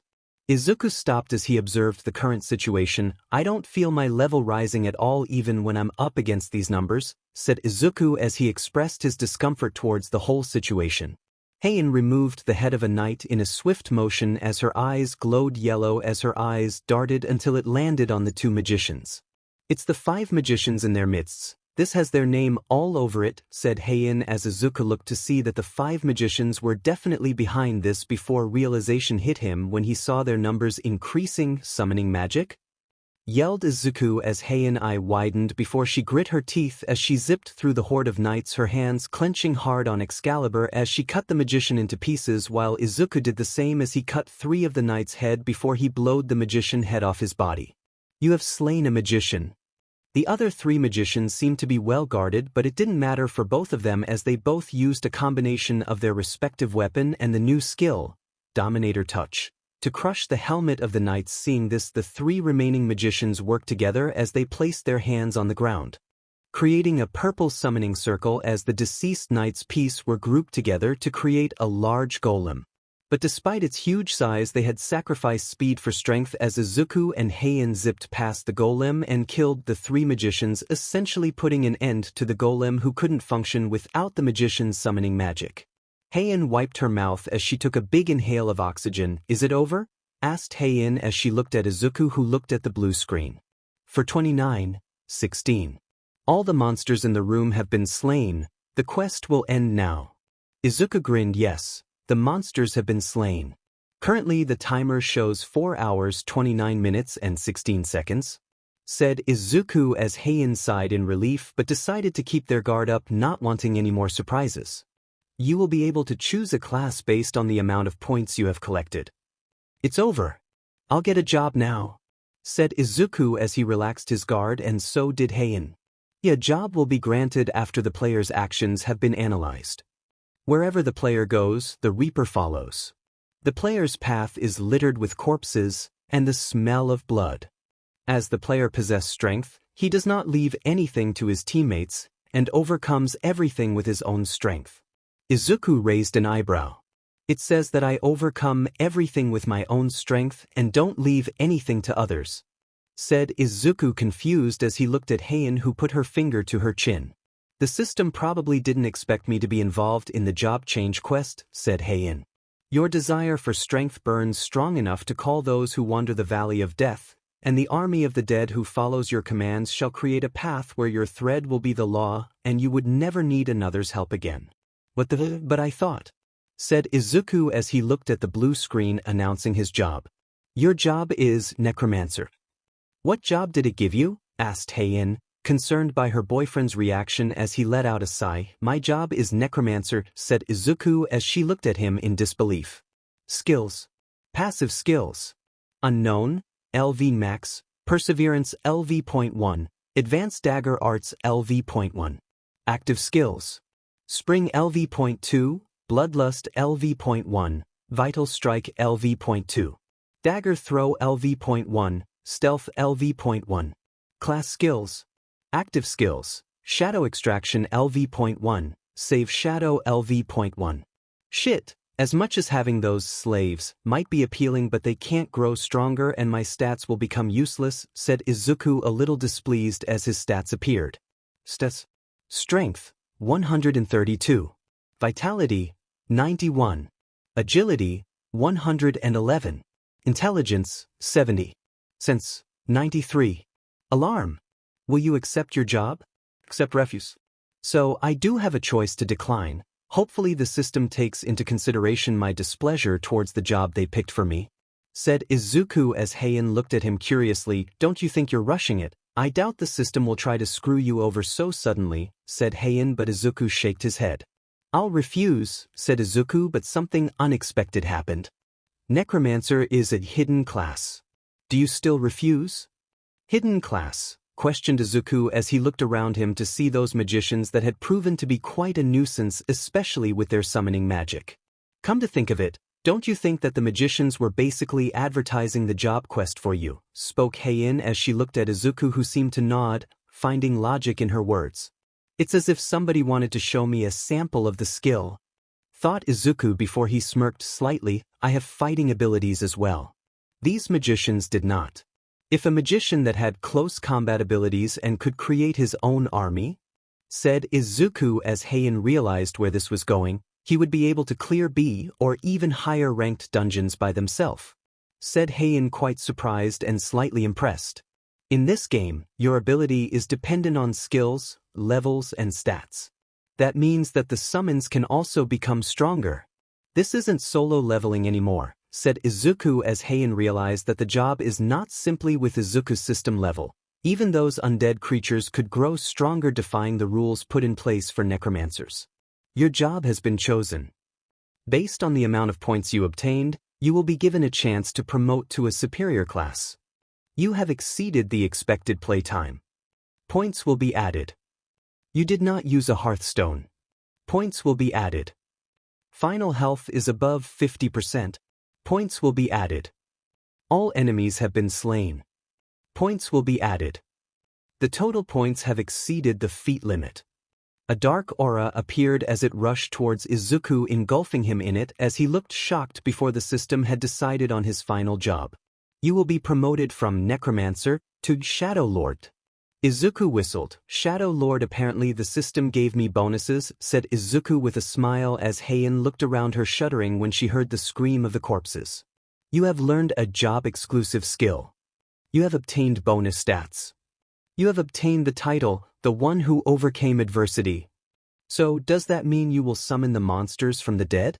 Asked Heian. She was obviously intrigued and excited. Shadow extraction can be used on this target. It seems so, said Izuku with a slight grin as he walked towards the corpses of the deceased monsters. Knight. Please select your command phrase for shadow extraction. Command phrase? Questioned Izuku before he took a thinking pose as Heian beamed, wanting to come up with the command phrase. How about we go for awaken, or how about come forth? That does sound much cooler, said Heian. Obviously her hopes were shattered by Izuku coming up with his own command phrase. Arise, said Izuku with a poker face as Heian comically fell on the ground as she looked at Izuku. Damn it, Izuku, that was really lame, said Heian, obviously displeased yet at the same time amused at Izuku's inability to come up with a name. Suddenly the corpses of the knights emitted a dark aura that made Heian nervous slightly as she watched as a black hand bursted out of the armor like a shadow before each deceased knight came out all black except for their eyes that were glowing blue. This is pretty cool, said Izuku, a little shocked at being able to summon for the first time his own shadow soldiers. He may not rival Ashbourne, but that was a milestone in his road at surpassing the previous Shadow Monarch and becoming his own person. Skill: Shadow Extraction LV.1. Job-specific skill. No mana required. A shadow soldier is created from a body without life by taking out its mana. The chance of failure increases the higher the target stats are, and the more the time passed since the target's death. Shadows are able to be extracted, 30 of 30.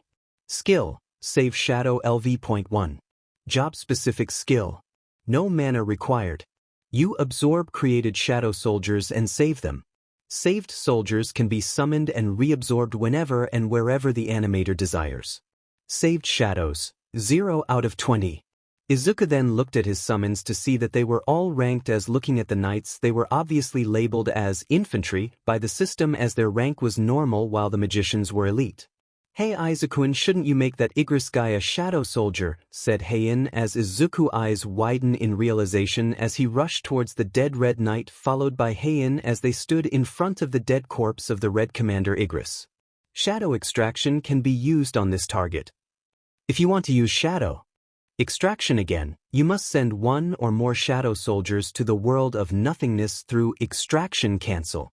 It tells me that I need to remove some of my already shadow soldiers to make room for him, said Izuku as Heian looked at the infantry and knew what was going to happen. I'll have to remove the weakest elven, said Izuku as he bumped his fist to one of the infantries. I'm sorry, even though I called you. Cancel extraction on 11 infantry units, said Izuku as the 11 infantry soldiers were dissolved into nothing, leaving no corpse behind. Heian then looked with excitement bubbling in her chest as Izuku stood in front of the deceased knight, blood-red Commander Igris. If I have this guy as my servant, arise, said Izuku as black aura started to come out of the body of the deceased knight, but suddenly to his surprise the extraction failed. Extraction failed. Why? Asked Izuku in shock as he looked as the blue system appeared in front of him stating his failure. You failed to extract the shadow. You still have 2 chances remaining. Why didn't it work? Asked Heian, concerned as Izuku seemed to be frustrated but answered, the extraction rate is based on the target stats and the time after death. This guy is a boss monster, and it's been 4 hours since its death, so of course it will be difficult, said Izuku. Skill: Shadow Extraction LV.1. Job-specific skill. No mana required. A shadow soldier is created from a body without life by taking out its mana. The chance of failure increases the higher the target stats are, and the more the time passed since the target's death. Shadows are able to be extracted, 19 of 30. 2 chances remaining, thought Izuku as he brought his palm in front of the dead dungeon boss and tried once more. Arise, said Izuku as shadow started building up before vanishing once more as the extraction failed. You failed to extract the shadow. You still have one chance remaining. Izuku's eyes darted towards the throne and his mind clicked, knowing exactly what to say. Throne, stop protecting the seat of somebody who has already left, and try protecting me, who is in front of you, said Izuku, bringing his palm once more. Arise, commanded Izuku as powerful shadow aura engulfed the room much more than before as Izuku grinned. Blood red Igris? Said Izuku before he shuddered. No, that's too edgy, simply Igris? Said Izuku as he named the shadow of the deceased dungeon boss. You have upgraded the shadow. Shadow's level will be 7. Shadows higher than rank knight can be named. You are now Igris, declared Izuku as the former dungeon boss was covered in all black except his eyes being blue as he stood in front of his liege. Igris LV.7. You have successfully extracted the shadow. Status. Name, Izuku Midoriya, level 51. Job, Shadow Lord, fatigue 0. Title, Wolf Slayer, +1 more. HP, 11,035. MP, 1,022. Strength, 132. Vitality, 91. Agility, 111. Intelligence, 70. Sense, 93. Physical damage reduction, 46%. Equipped. Remaining points, 0. Skills. Passive skills. Unknown, LV Max, Perseverance LV.1, Advanced Dagger Arts LV.1. Active skills. Spring LV.2, Bloodlust LV.1, Vital Strike LV.2. Dagger Throw LV.1, Stealth LV.1. Class skills. Active skills. Shadow Extraction LV.1, Save Shadow LV.1. Equipped items. Red Knight's Helmets, Warden's Necklace They, High Knight's Chestplate B, High Knight's Gauntlet B, High Magician's Ring B, Assassin's Boots C. Title, The One Who Overcame Adversary. A title given to those who overcame adversity heroically. Your stats increase proportionally to your missing health. 1% stat increased every 1% HP missing.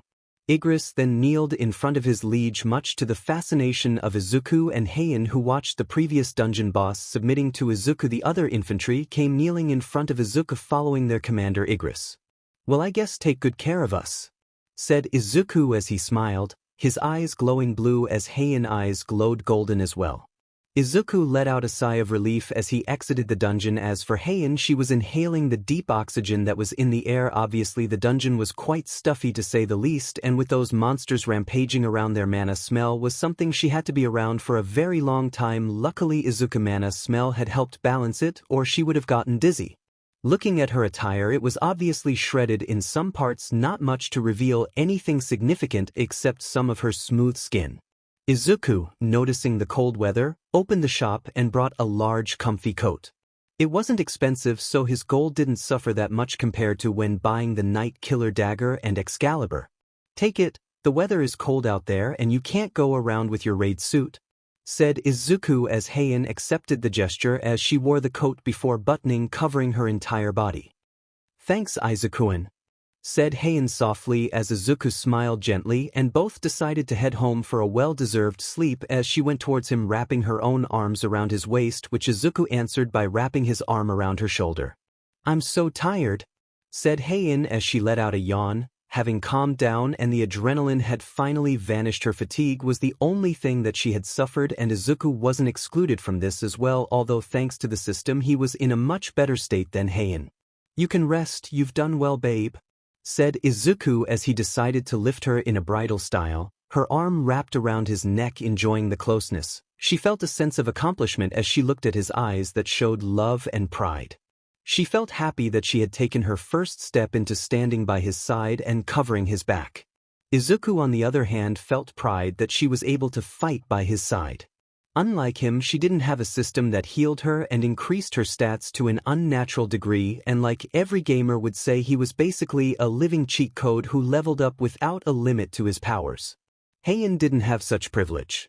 It's maybe why he had bought Excalibur even though it pretty much ate away all his gold, but such sacrifices were worth it because now she had a powerful sword that will grow stronger by her side, and with Dominator Touch her potential increased, and he will continue helping her get stronger.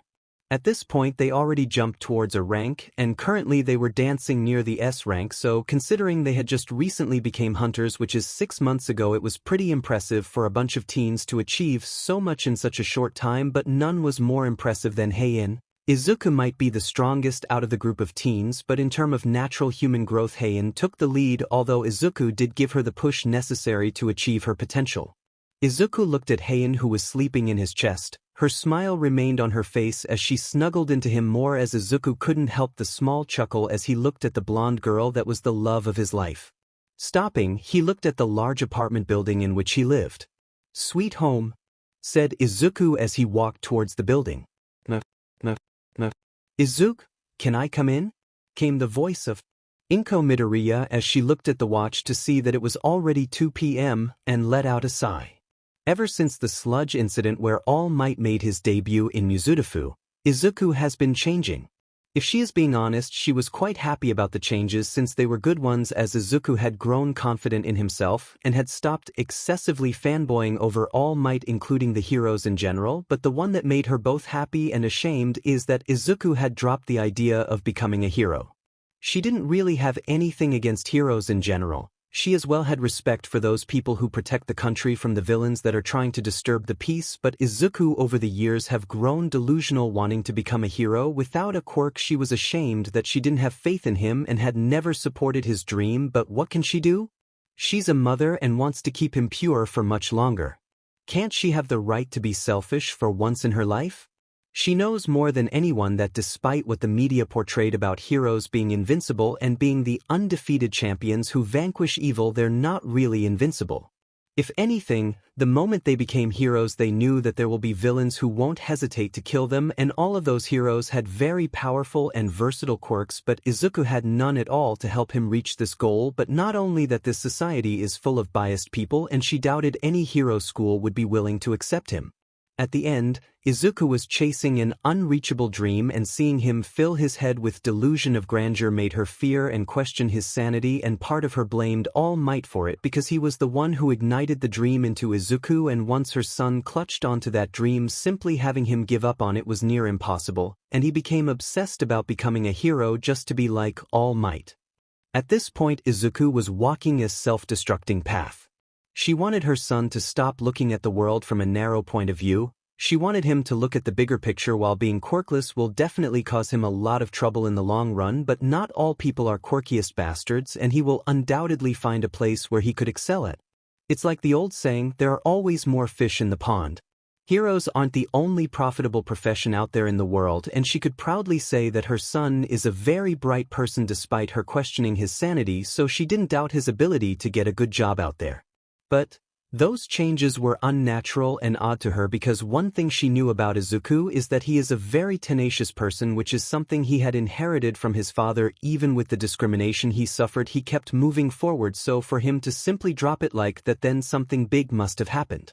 She wanted to know more than anyone what happened to him, because his mental and physical growth was unnatural even by human standards. She had spied enough to know his training regimen, which while it's hard, it wasn't enough to give him such an athletic body. She tried to question him, but it's when she learned that he had grown mentally as well.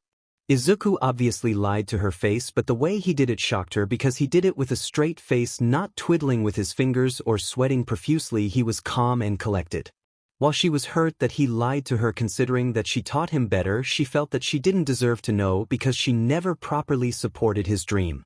The changes continued to be more evident, that slowly he started to skip school and his taste of clothes changed dramatically, that he started to wear black attires. She had at one point thought that he gotten involved with the wrong group of teens and is starting his rebellious stage, which she was not ready to deal with, especially when seeing her best friend Mitsuki Bakugo mother and son relationship with Katsuki Bakugo. Thankfully, Izuku hadn't developed that rebellious stage or talked back to her like Katsuki did with his mother, but he was quite secretive about his activity when not attending school. But she had to admit his grades had increased, making him the top of his class, and had maintained that record until now, so she couldn't force him to attend school nor question his daily activity. The most scariest moment in her life was when Izuku had never returned home. She had remembered how she was camping in front of the apartment door waiting for it to open, but it never did, and she as a mother got worried, and the first thing that came to her mind was to file a missing child report, but the police protocol required at least 48 hours before a missing child report could be filed, so with a heavy heart she had to return home trying to sleep, but ended spending the whole night awake, unable to even close her eyes. Luckily, the next day she had managed to reach him, but after asking him again with a much forceful tone on the phone, he had given her a vague yet satisfying answer to his situation. She later learned that he had spent the day with her future daughter-in-law Heian, which she honestly can proudly say that she loved the blonde girl because she was quite humble, respectful, and most importantly she was also quirkless, so she understood Izuku pain more than anyone, and in some way she was another daughter to her. The door slowly opened, revealing a slightly tired Izuku, but he smiled at her. "Good morning, Mom. Is there something wrong?"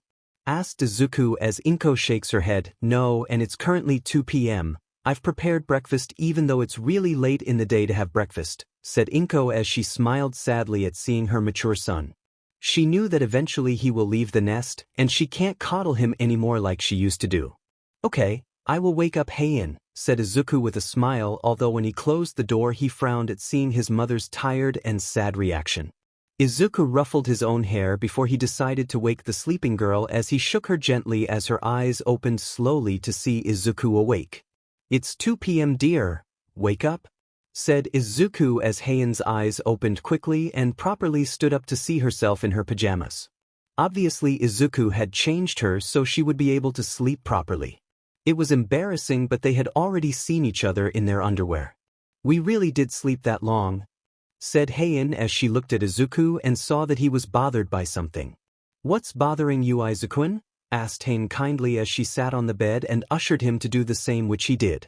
Izuku's face contorted with guilt. "It's Mom. She seems really tired and sad," said Izuku as Heian looked alarmed. "I think my changes had affected her, and being unable to have answers made her extremely worried and stressed, and she probably feel guilty for not being able to support my dream of becoming a hero," said Izuku as Heian tensed as she indeed seen how sad she looked whenever she saw Izuku.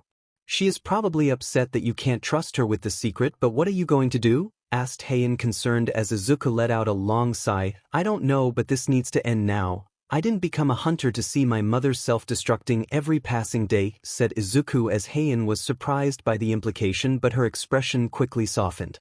"So you're going to tell her about us being hunters?" asked Heian. It wasn't a question as she knew that he's going to tell her.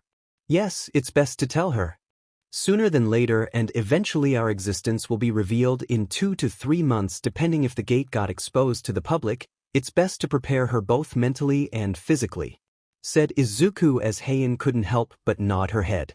Heian then stood up. "Then let's tell her, but this time you're not alone in this, we're going to do it together," said Heian as Izuku smiled seeing his girlfriend supporting him and his decision.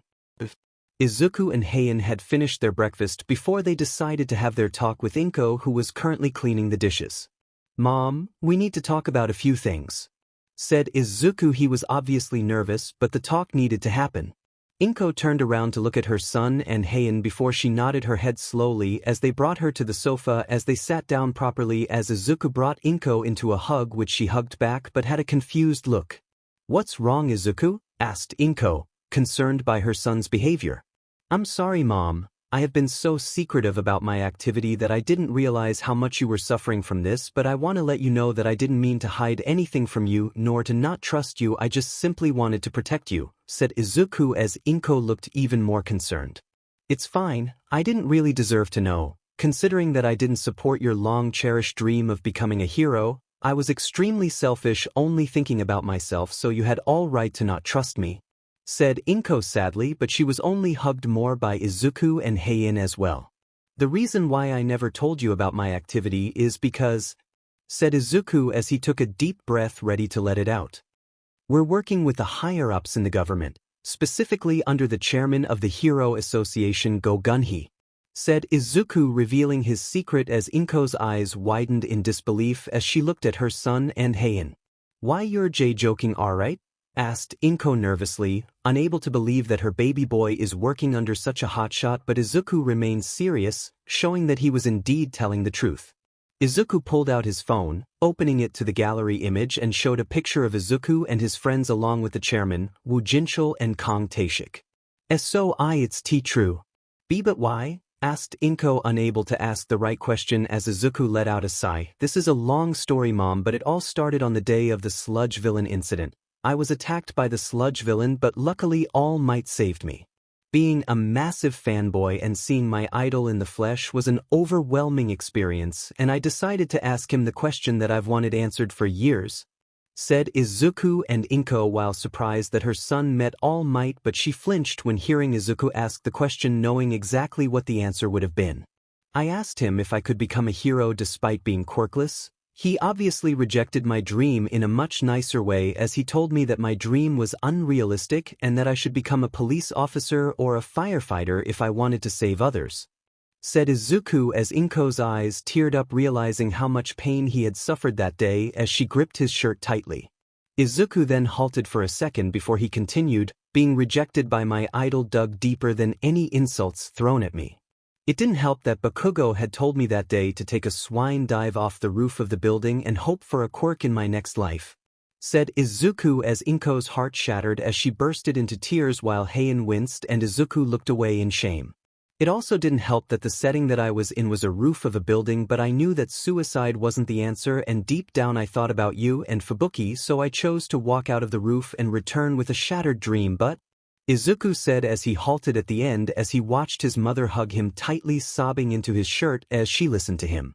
But when I opened the door of the roof, I was thrusted inside a purple gate.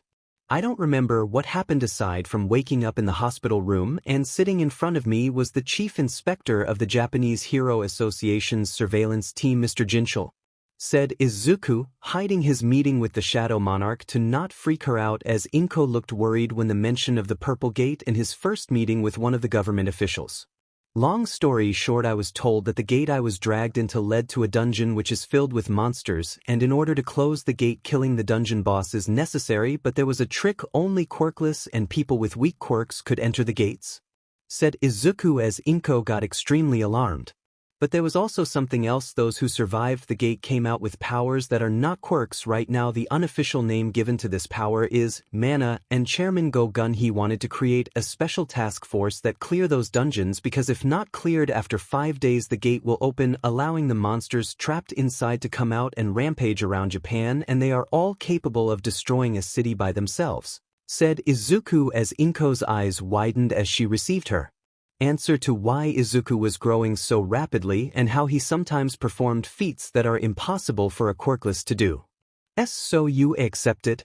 Said Inko, finding irony in the situation, as Izuku dropped being a hero but became another type of hero who kills monsters to protect Japan, and people are unaware of it.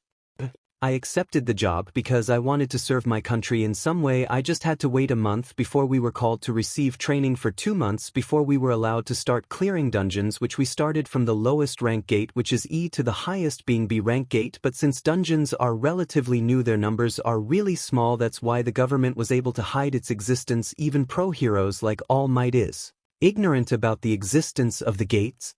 Said Izuku as Inko sat there wrapping her mind around the whole thing. Heian then decided to join the conversation. Me and Izuku met at the bus that was supposed to take us to the gymnasium. We were obviously separated into groups as the chairman wanted to single out those with ill intentions, so it was me, Izuku, Choi Jongin, and Baek Yunho.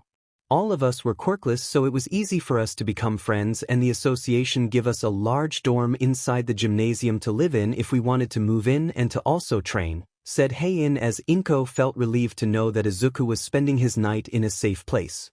I'm glad to know that you were at least protected, but I'm still not happy that you had to already kill at your age, even if they were not human, but I understand. Said Inko, a little sad but happy to know that Izuku had met good people who shared and understood his pain and is able to follow his own path. Izuku then pulled a credit card as he handed it to Inko, who looked at it confused. Being a hunter that works under the chairman, and due to the high risk of our profession, we were paid handsomely by the Hero Association, my first salary being 5 million yen, and with the dungeon's rank increasing our salary continued to grow. said Izuku with a smile as he watched Inko choke on her saliva when she heard the large salary that her son received, as she looked at both Izuku and Heian with admiration for being quite successful in their age. I couldn't reveal to you at the time that I was receiving such a large sum of money because it would have left more questions than answers, and you might have come up to conclusions like the time when you thought I was becoming a delinquent for wearing black outfit, said Izuku as he chuckled along with Heian, managing to lighten the mood in the room. Izuku then took a serious expression as Inko looked slightly nervous by the change of expression. Mom, I need you to stop your extra shift. It would be even better if you retired and took actual care of your health. I have enough money to have us live comfortably for many years to come, and I only spend my money in quirkless charity and orphanage, which didn't make a dent in my bank account, said Izuku as Inko became surprised by Izuku's demand. But when hearing the insane salary that her son received, she felt compelled to finally retire from her job as a nurse in a hospital and start taking care of herself, and most importantly spend time with her children and best friend Mitsuki. Okay son, I will be resigning from my job tomorrow, said Inko as both teens smiled before they kissed Inko in both her cheeks. Thanks mom, said Izuku as Inko nodded. Inko then tried to hand back the credit card, but Izuku pushed her hand back gently. This is your credit card mom. I've created 2 other accounts, one with my name, the second one in your name, and the last one in Fubuki names, said Izuku as Inko looked shocked. Inside your credit card is 1 million yen, and Fubuki credit card have 250k yen inside of it. I will keep adding money on both accounts when they decrease, but consider this one for entertainment purposes. My account will be used to buy the expensive things like the 2-story house that I intend to have us all move in. It won't be big but not small either, and I will be buying you a car of your choice along with paying Fubuki tuition, said Izuku as Inko freaked out when she heard that the small credit card contained 1 million yen inside of it, but seeing the reassuring look on both Izuku and Heian's face, she decided to accept it with gratitude in her eyes. Thank you son, but just please be careful you too, said Inko as both hugged the single mother, promising to be careful. And Inko had never felt so much gratitude in her life for raising such a kind-hearted son and for having such a kind daughter-in-law, and Fubuki was no exception, because she is going to be a very strong hero one day, and this time she is going to support her.